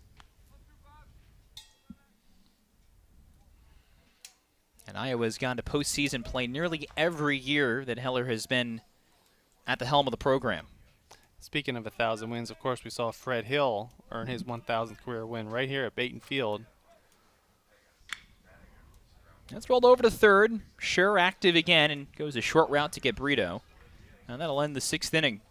A couple of great head coaches battling throughout the weekend. It's Heller's Hawkeyes who have had a series sweep of the Scarlet Knights. It's Peyton Williams, Keaton Anthony, and Will Mulfler due up as Sam Bello comes out for yet another inning of work. Yeah, Bello's really settled it down.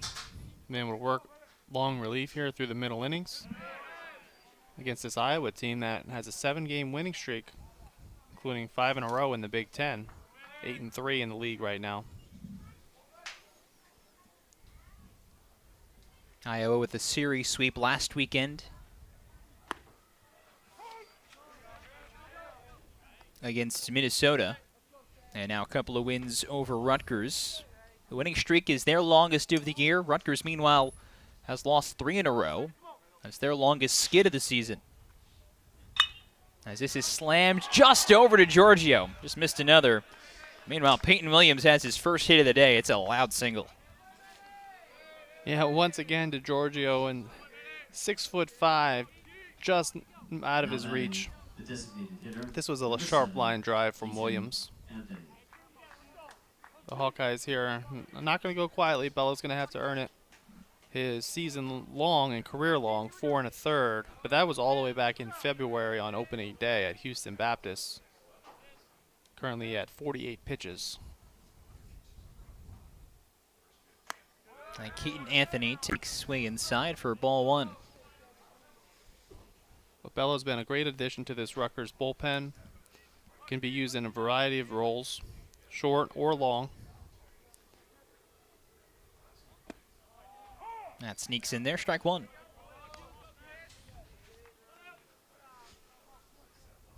Bello, not quite the same role as Dylan Nedved, who's gotten the last couple of innings for Iowa. Started a couple of games, pitched a couple of games in relief. But he is, in college baseball, the guy whose role is increasingly in demand. A multi-inning, dependable reliever. You've got your closer, and even Rutgers closer Dale Stanovich has been tasked with getting more than its traditional 3 outs. Yeah, this is now the 5th time he's gone at least 3 innings. And he gets Keaton Anthony to chase and miss for strike 3. Bello had the advantage the entirety of that plate appearance. That's the first out in the 7th. Yeah, those two really had a battle back in the 4th inning with 2nd and 3rd when the game was really tight at that point. 2nd and 3rd, long battle. Anthony ended up lining out to right, but this time Bello right after him gets him to strike out swinging for the first out of the 7th. Now Will Mulfler takes on the inside edge. 0-1. I think back to that last plate appearance with Anthony and Bello. Keaton Anthony represented the game-tying run with 2 guys in scoring position in the top of the 4th. But as Jimmy mentioned, he lined out to right. Rutgers came up in the very next half inning and tacked on the most recent 3 runs scored in this game. So it went from a chance with 1 swing to tie the game to Rutgers now being in front by 6.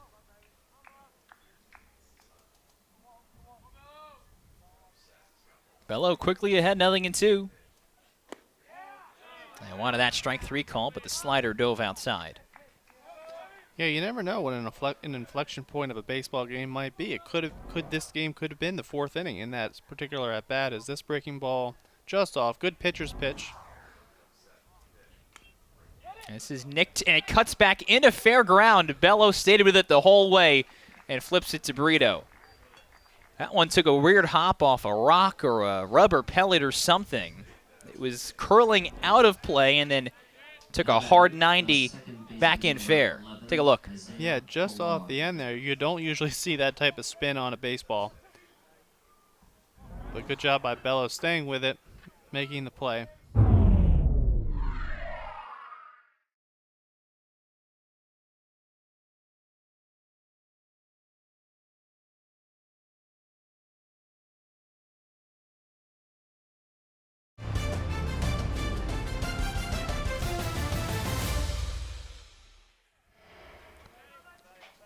So Mulfler is retired as Williams advances to 2nd, and now with 2 outs, here's Isaiah Fullard.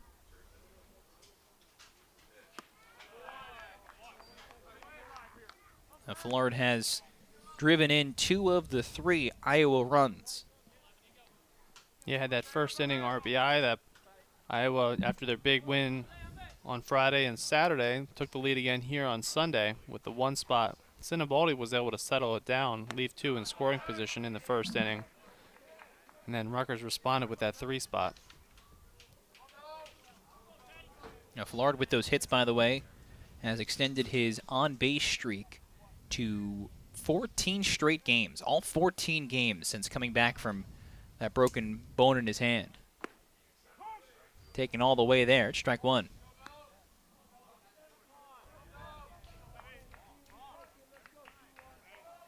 Iowa's still a swing away from being a swing away. You feel like they've got a chip away. And they've had an RBI spot here after the leadoff single by Williams. 2-2. Yeah, that ball got him in the box there as a foul tip. Bello looking to complete the inning.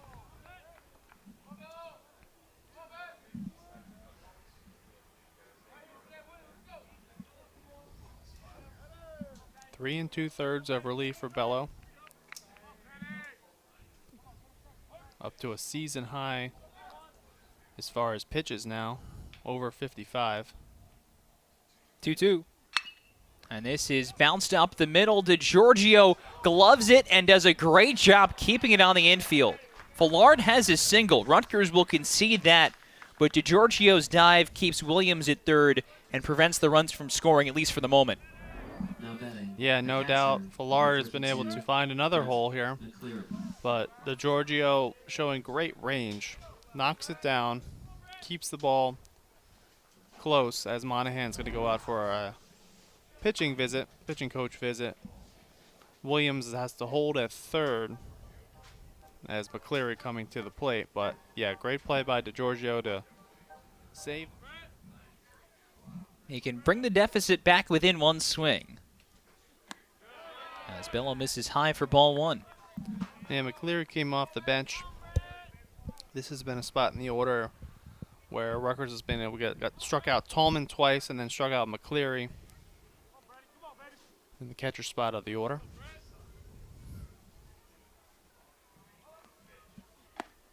And again, the fastball stays upstairs. It's ball two.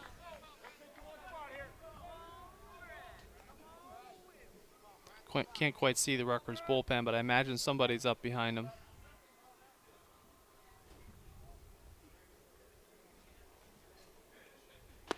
There's a strike. Sam Bello staying with fastballs in his plate appearance so far, though. Yeah, reaching back, going to challenge McCleary.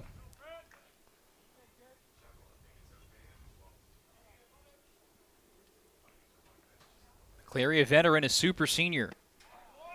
And now he's facing a 2-2 count. They've been pounding the fastballs in there. I'd imagine he could mix in the breaking ball here, but high fastball also in the mix. So Bello back in the count. Runners on the corners and 2 outs. His pitch. Breaking ball for strike 3. Snuck it over the inside corner. Bottom of the 7th inning. Dylan Nedved out to work another inning. Like Sam Bello, he's been called upon for a good portion of this ball game. Nedved into his 4th inning of work. As he starts off, Mike Neister with a strike. Andy Axelson and Cameron Love are due up after. Yeah, now 50 pitches for Nedved out of the bullpen. And worth mentioning, Nedved has posted scoreless innings each of the last 2 frames, but it was the 4th inning, his first inning, where he ran into some big 2-out trouble.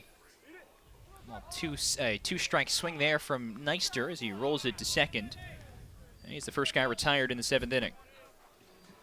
Josh Kuroda-Grauer followed with an RBI single, and then Tony Santamaria slammed an RBI triple.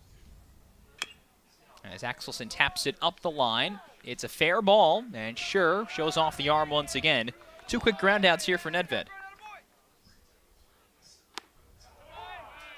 And Nedved back in the zone as Cameron Love takes a strike.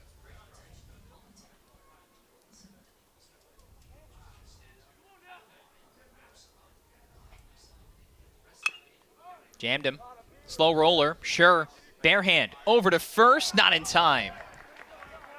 That might have been the best of them all if Sure had beaten Love with the throw. But instead, Cameron Love has his 2nd infield single of the afternoon. Their first games in weeks after coming back from injuries. Not usual starters, particularly in a much-needed Big Ten game for Rutgers. But between the 2 of them now, they've got 8 plate appearances, and they've been on 5 times. Yeah, with the sacrifice bunt as well, so a lot of production out of the bottom of the order today. Which we've seen throughout the year. Rutgers has been able to get contributions from many different players. No different today. Ryan Lasko has chipped in a double and a run scored that was way back in the 1st inning to put Rutgers on the board. Iowa scored in the top of the 1st on an Isaiah Fallard RBI single, but then Rutgers scored 3 in the bottom of that inning, 2 more in the 2nd, and one more in the third, and they led 6-2 after 3 innings.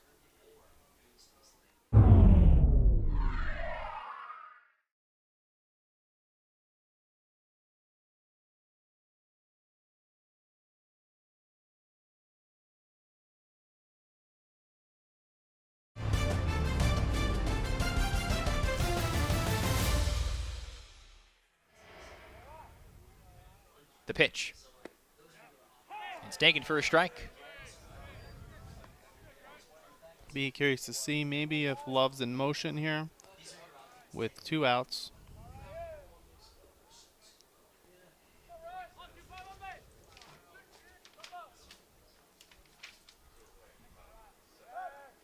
And right on cue, it's the throw over. Iowa has proven during this 7-game winning streak that they can explode for scoring and quickly. Just yesterday, they had a 5-run inning to really salt the game away.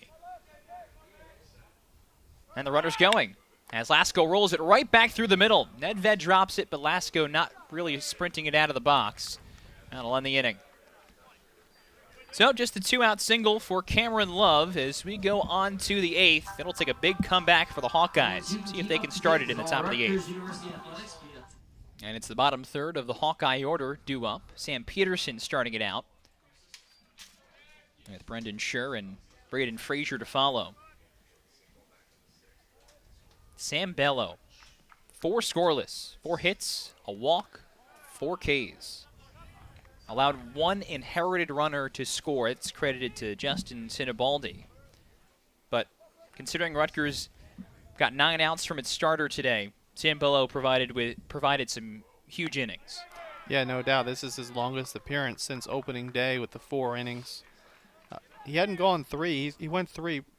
This is his 5th time he's gone at least 3. He went at Omaha, was his last time going that long. But those 4 innings, 4 hits, 4 strikeouts, 1 walk just did a great job bridging the gap for Rutgers.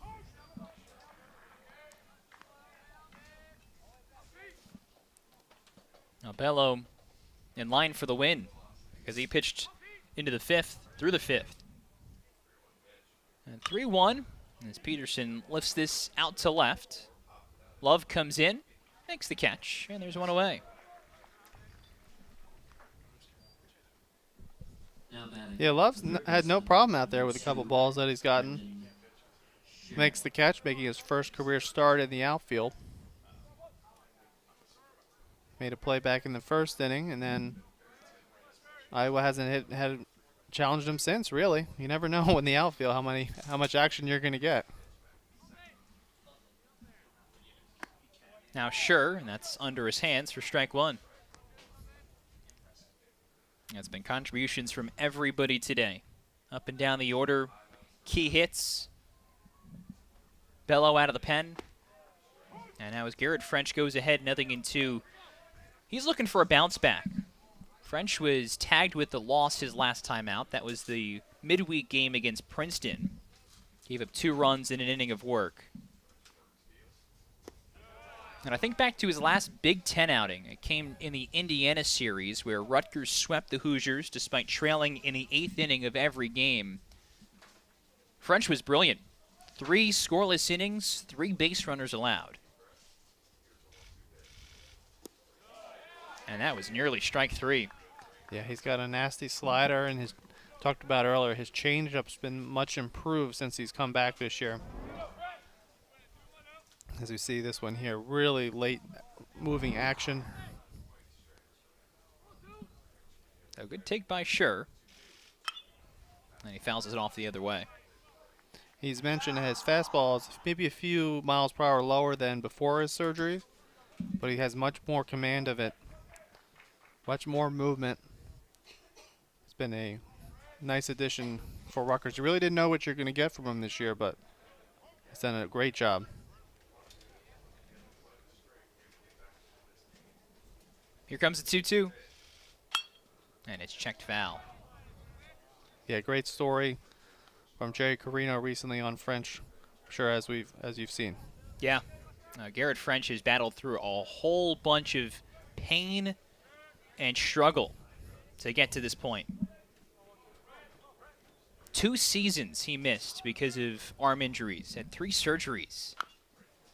As this is tapped up the third baseline. Now, Garrett French told Jerry Carino from the Asbury Park Press that there were several times over those years where he was considering hanging it up, and you can't blame a guy. Had to undergo Tommy John surgery. At one point, coming off of his 2019 freshman season, he found out that he had torn his UCL, his ulnar collateral ligament, in half. This is hit on a hop to DiGiorgio. And throw to first in time for the second out. There's strike one. Back on the story with French, as you said, big contributor early on, but didn't pitch in 2020 or 2021. And so he's got a whole bunch of eligibility, and he's a different pitcher now than after all of the surgeries, which included several arthroscopic surgeries to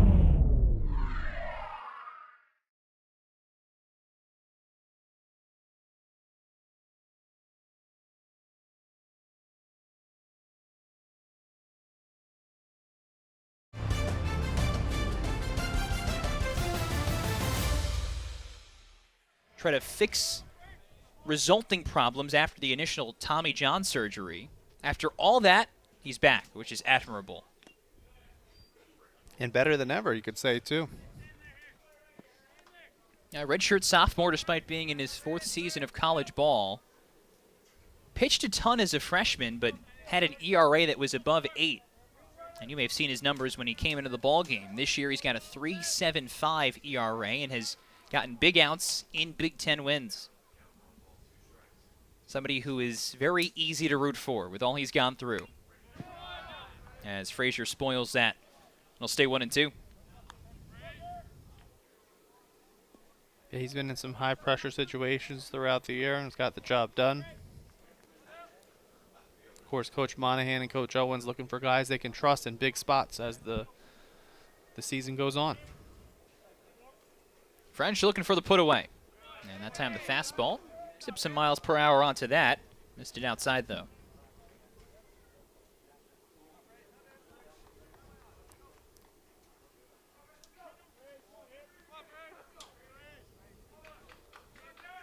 Boy, French is happy, too, to be healthy on this Rutgers team that is as good as ever since joining the Big Ten. And he throws in the hook for strike 3. 1, 2, 3, 8th inning for Garrett French. You can root for this kid really easily. A scoreless frame, you may see him in the 9th as well. DiGiorgio, Sweeney, and Brito are due up as the first pitch is rolled to the right side. Tack on a 4th hit for Danny DiGiorgio. Great Sunday afternoon at the ballpark for Danny D. That matches his career high. 3rd time he's had a 4-hit game. He's aboard as Jordan Sweeney gets his first plate appearance. Came in a pinch run for Evan Slight when Slight got on base back in the 6th. Of course, Sweeney, the big hero last weekend for the Scarlet Knights with the big triple on Saturday when the Scarlet Knights were trailing. And then, of course, the walk-off homer last Sunday. A lot of power from number 32. Cuts and misses, strike 2. As Sweeney was part of that bottom of the 9th on Easter Sunday. Tony Santa Maria tied it with a solo home run, and then with 2 outs, Sweeney walked him off. Jordan told me earlier this week that was his first ever walk-off hit. Any level, any kind of hit. Hard to believe. Very exciting. He said his phone was blowing up by the time he got back on it, but he was happiest with the reaction that he saw from his teammates. And there were some great pictures posted on the Rutgers website and on social media of sheer jubilation as Rutgers had mounted I think they were down 5 in that game, mounted a big comeback. The runner going from first, the pitch is swung on and missed as DiGiorgio's in safely at second. So Danny DiGiorgio adds a second stolen base to his already gaudy ledger. Swing and a miss by the Rutgers slugger.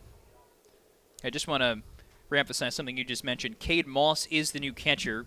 Came in this half inning to replace Brett McCleary. So all 3 catchers getting a chance behind the dish here for the Hawkeyes. Brito another opportunity here for that 50th RBI. Got a man in scoring position.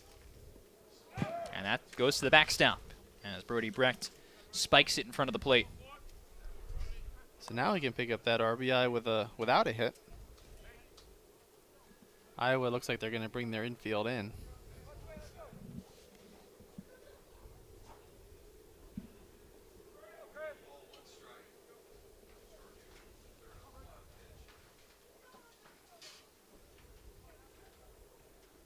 One and one count.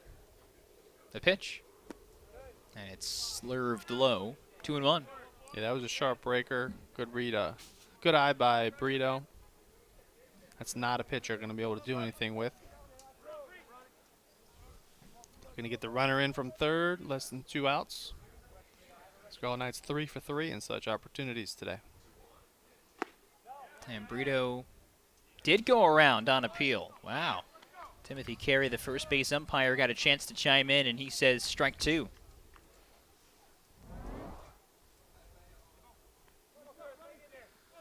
Yeah, borderline call. Goes the way of the Hawkeyes. Here comes Brecht's 2-2. And it's tapped over to second. It's fumbled by Fillard, and it's into center field. DeGiorgio was not coming home initially, but on the very short hop, Fillard misplayed it. DeGiorgio ends up scoring. Brito's on at first. Rutgers has its 10th run of the day. And now Josh Kuroda-Grauer at the plate in a battle of 2 highly talented freshmen. It's ball 1. Now 10 runs for the Scarlet Knights. 17th time they've reached double figures this year. 17 times in 41 games. So it's about 45% of the games this year. It's staggering, and something you had looked up actually, Jimmy, during one of the breaks. Rutgers is closing in. I believe they're less than 10 runs away from creeping into the top 10 all-time in total runs scored by a team in a season. We still have...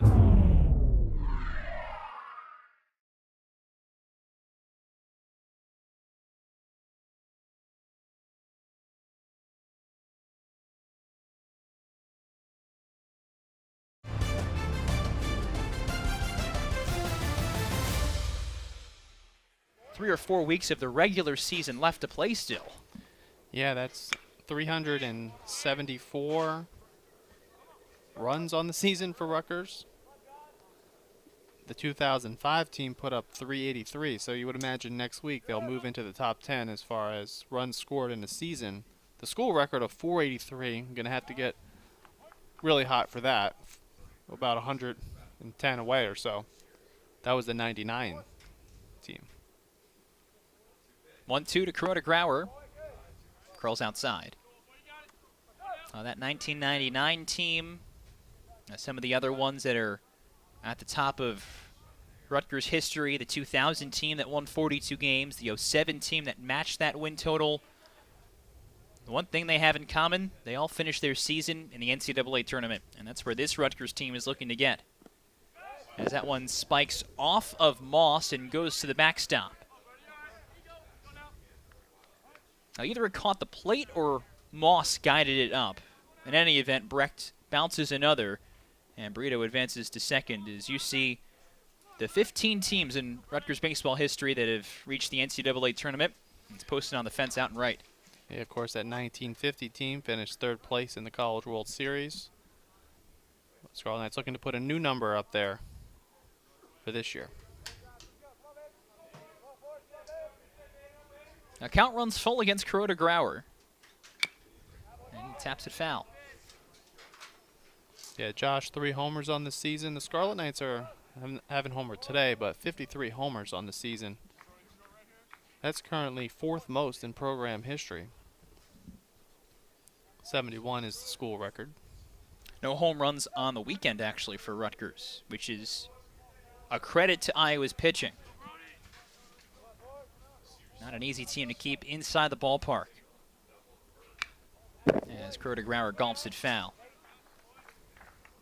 That's funny. I remember talking to Steve Owens before the season started. We were taping an episode of the Inside Rutgers Athletics podcast, and I mentioned to Steve hey, your team had 48 home runs last year. It's one of the best in program history. And before I could finish asking the question about home runs for this season, he said, yeah, we're going to have more.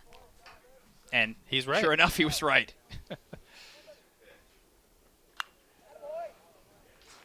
Now they're at a higher pace, averaging about 3 home runs every 2 games. So about a home run and a half per game. Yeah, just been very balanced as far as those home runs as well. Up and down the lineup, sure.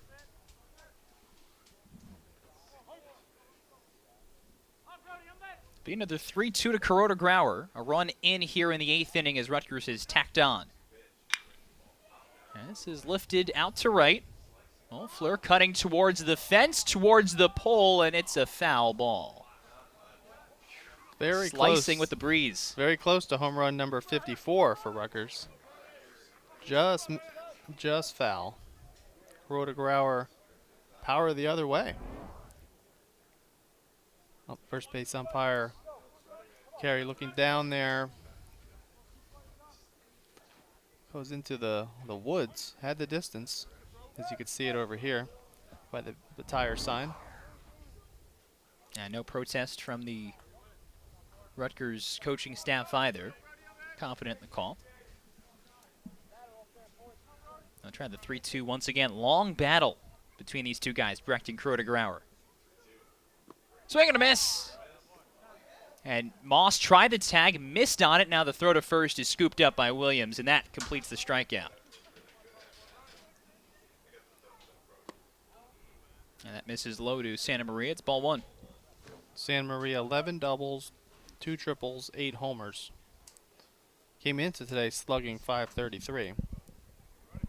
But really showing a lot of power. And has boosted the RBI total to 47. He and Brito are both top 5 in the Big Ten in that number.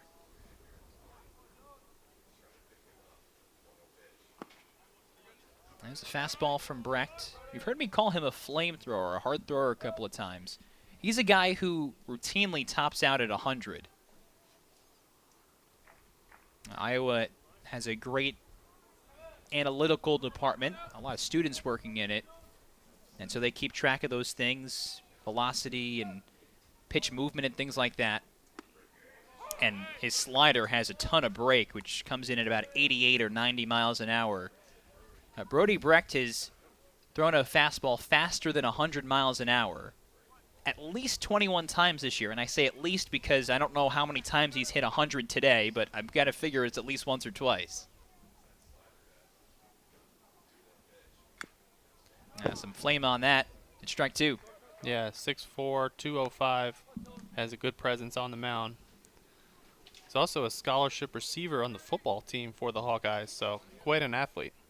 There was a good article from the AP this weekend, actually, talking about Brody Brecht being one of 6 or 7 two-sport baseball players, most of those baseball and football, at the Division I level. And we could be seeing, as the Hawkeyes come here in September for the Big Ten opener. So maybe Brecht will get another opportunity to visit Rutgers this year. Yeah, he's a wide receiver, and he's participated in some of the spring practices and workouts. He told the AP that he doesn't do every single one. Now, if they get back really late today, it may not be at a 6 a.m. workout tomorrow morning, but does as much as he can. As he curls that off the plate, ball 4, and Tony Santa Maria is aboard for the 2nd time today. Had that RBI triple back in the 4th. Now he's got to walk. And that'll be another road trip for them, but much closer. Here's Mike Neister with 2 on. That's upstairs. Gonna guess that was at 100. Just sheer eye test. I don't have a radar gun.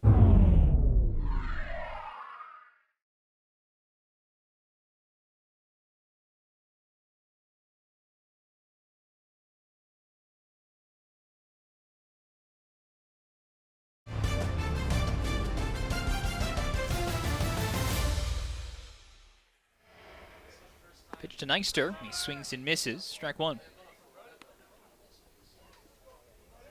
Now, Brecht has been struggling throughout his freshman season, as many hard throwers do, with control. Something that he's bobbed in and out with. Coming into play today, 17 innings pitched, 15 walks. Now, also 31 strikeouts, as that misses low and away for ball 2.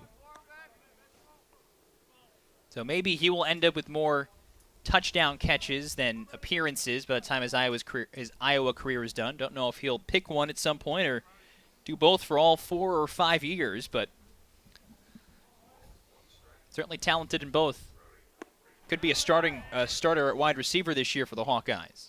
We saw that a few years ago here with Rutgers with Juwan Harris, who ended up getting drafted by the Padres. Played on the Scarlet Knights football team as well here on the baseball team. Also a receiver. Brecht has 2 strikeouts in the inning, looking for one more, and he got it. Went to the slider for strike 3. Dale has the same sort of 1-2 combo that Brody Brecht does, fastball, slider. The fastball, not as hard as you can see, tops out at 95, but has some life on it, and he's got a ton of break on his slider. Yeah, a lot of life, especially low in the zone, which is hard to hit.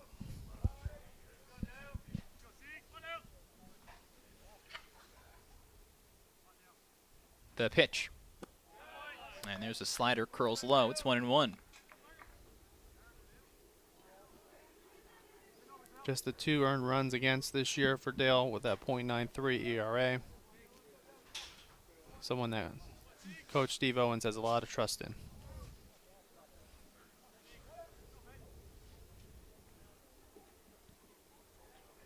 The pitch. And there's a fastball. It's fouled back. Worth mentioning, by the way, that Stanovich comes in after Garrett French tossed a 1-2-3 top of the 8th. So after Justin Sinibaldi pitched Rutgers into the 4th inning, gave up all 3 runs scored by Iowa in 3+ innings of work, it's been 5 scoreless from the Rutgers bullpen. Sam Bello tossed 4 of those innings, French tossed the 8th, and now Stanovich the 9th. As this is cracked to right. Dropping quickly, Neister won't get there. It's a fair ball, and it cuts into foul ground. It'll be a stand-up, now a sliding double for Michael Seegers, who ditches the helmet and collects his 2nd hit of the day. It's a tough lefty-lefty matchup for Peyton Williams. 2nd lefty that he's facing from Rutgers today. Sinibaldi also southpaw. And Stanovich gets ahead 0-1. Yeah, Williams the last time a sharp single to left center. Also previously intentionally walked.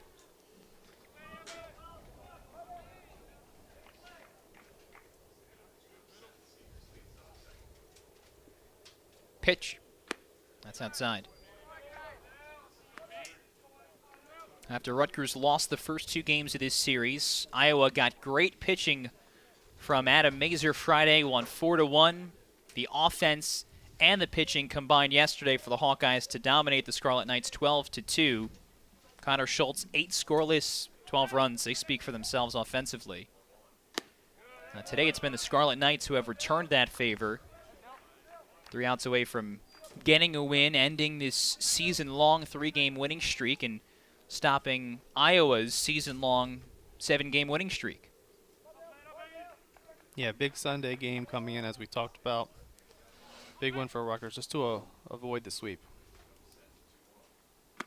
Cut and a miss there by Williams, 2-2. Yeah, regardless of the way the rest of the action goes around the Big Ten, still will be in first place as far as the loss column and winning percentage ending this weekend. Can close this one out here.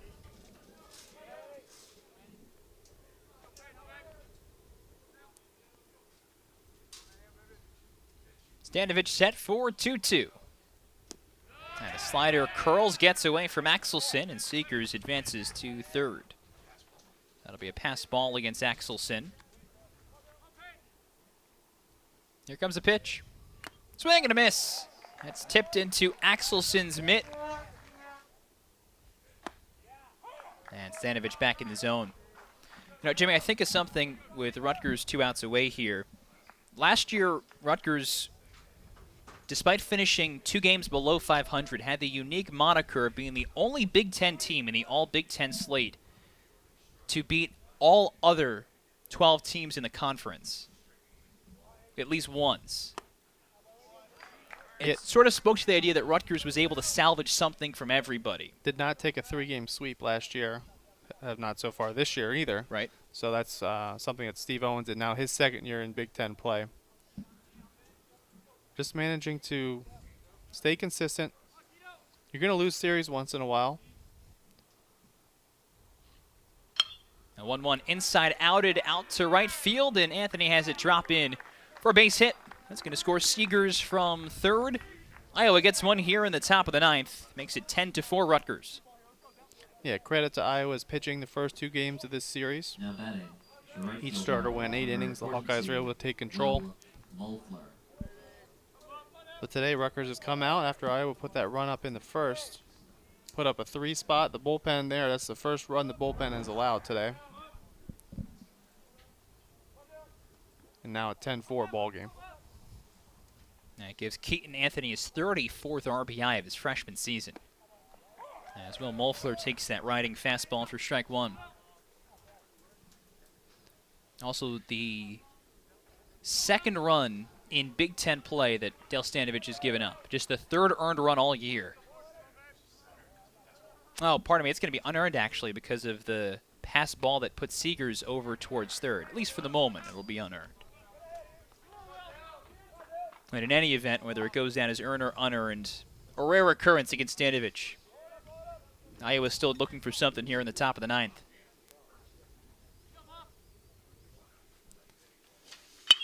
This is lashed to right by Mulfler. Neister dives and gloves it.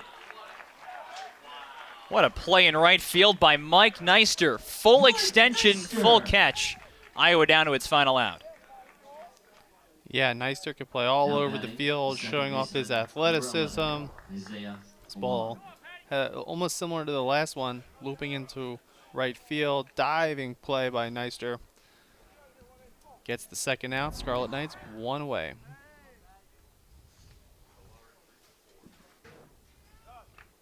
And the baton passes to Isaiah Fullard. 3 for 4 today. He takes ball 1. Yeah, Fullard's had a nice game.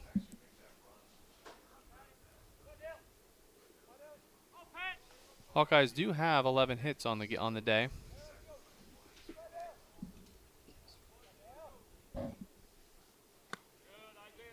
That backs Fullard off the plate 2-0. Each team has left 9 runners on base to this point, too.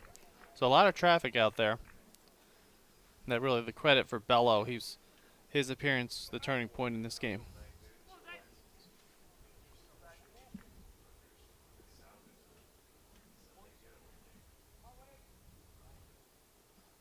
The pitch. That's inside. And the one other thing, too, Rutgers outscoring Iowa by 6, only leading 13-11 in hits. But Rutgers with 6 extra base hits, Iowa with 2. And that includes the double in this inning by Seegers. Now, even though Rutgers has not hit a home run and will not hit a home run in this series, able to put up a big sum here by stringing together some extra base hits. 3 balls and a strike against Fullard. And now it's 3-2. Yeah, those extra base hits impact the game. Rutgers going pretty much line to line offensively, which is something we've seen all year.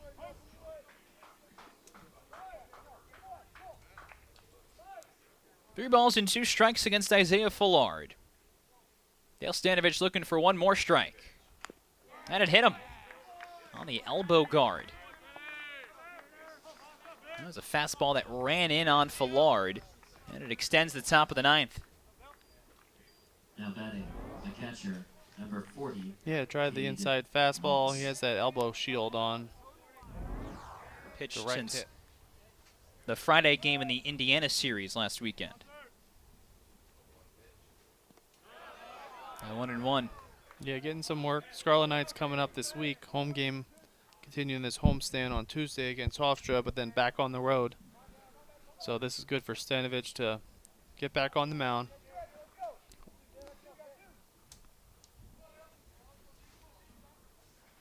Ball and a strike against Moss with Anthony at second, Fullard at first. And this is looped over second into center field. It's a base hit. Anthony stops at third, a stop sign from Rick Heller No point in pushing it. Unfortunately for Iowa, the sum going into this top of the ninth, 7 runs, and so they load the bases, but still down by 6. Looking for something here, though. Yeah, I mean, this ball, not well hit, just finds a good spot. Good job of.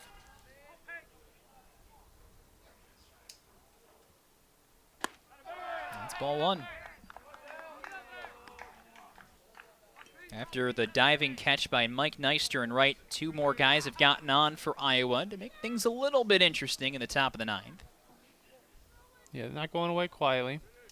I have not all weekend. It's been the motto for the Hawkeyes. Here's a strike. Now, you mentioned Rutgers will wrap up the homestand Tuesday. Hofstra, 3 o'clock. We'll be right back here on Big Ten Plus. Iowa heads home. They'll take on Western Illinois Tuesday night. That's a 6 p.m. Central Time start. Also on Big Ten Plus. Missed inside. Rutgers and Stanovich wanted that call. His 30th pitch there. It's 2-1. Yeah, it looked to be a good spot down and in. Did not get the call. See the wind really whipping around out there. Blowing to right field right now. There's a strike. 2-2. Yep, gets the call this time. 1 strike away.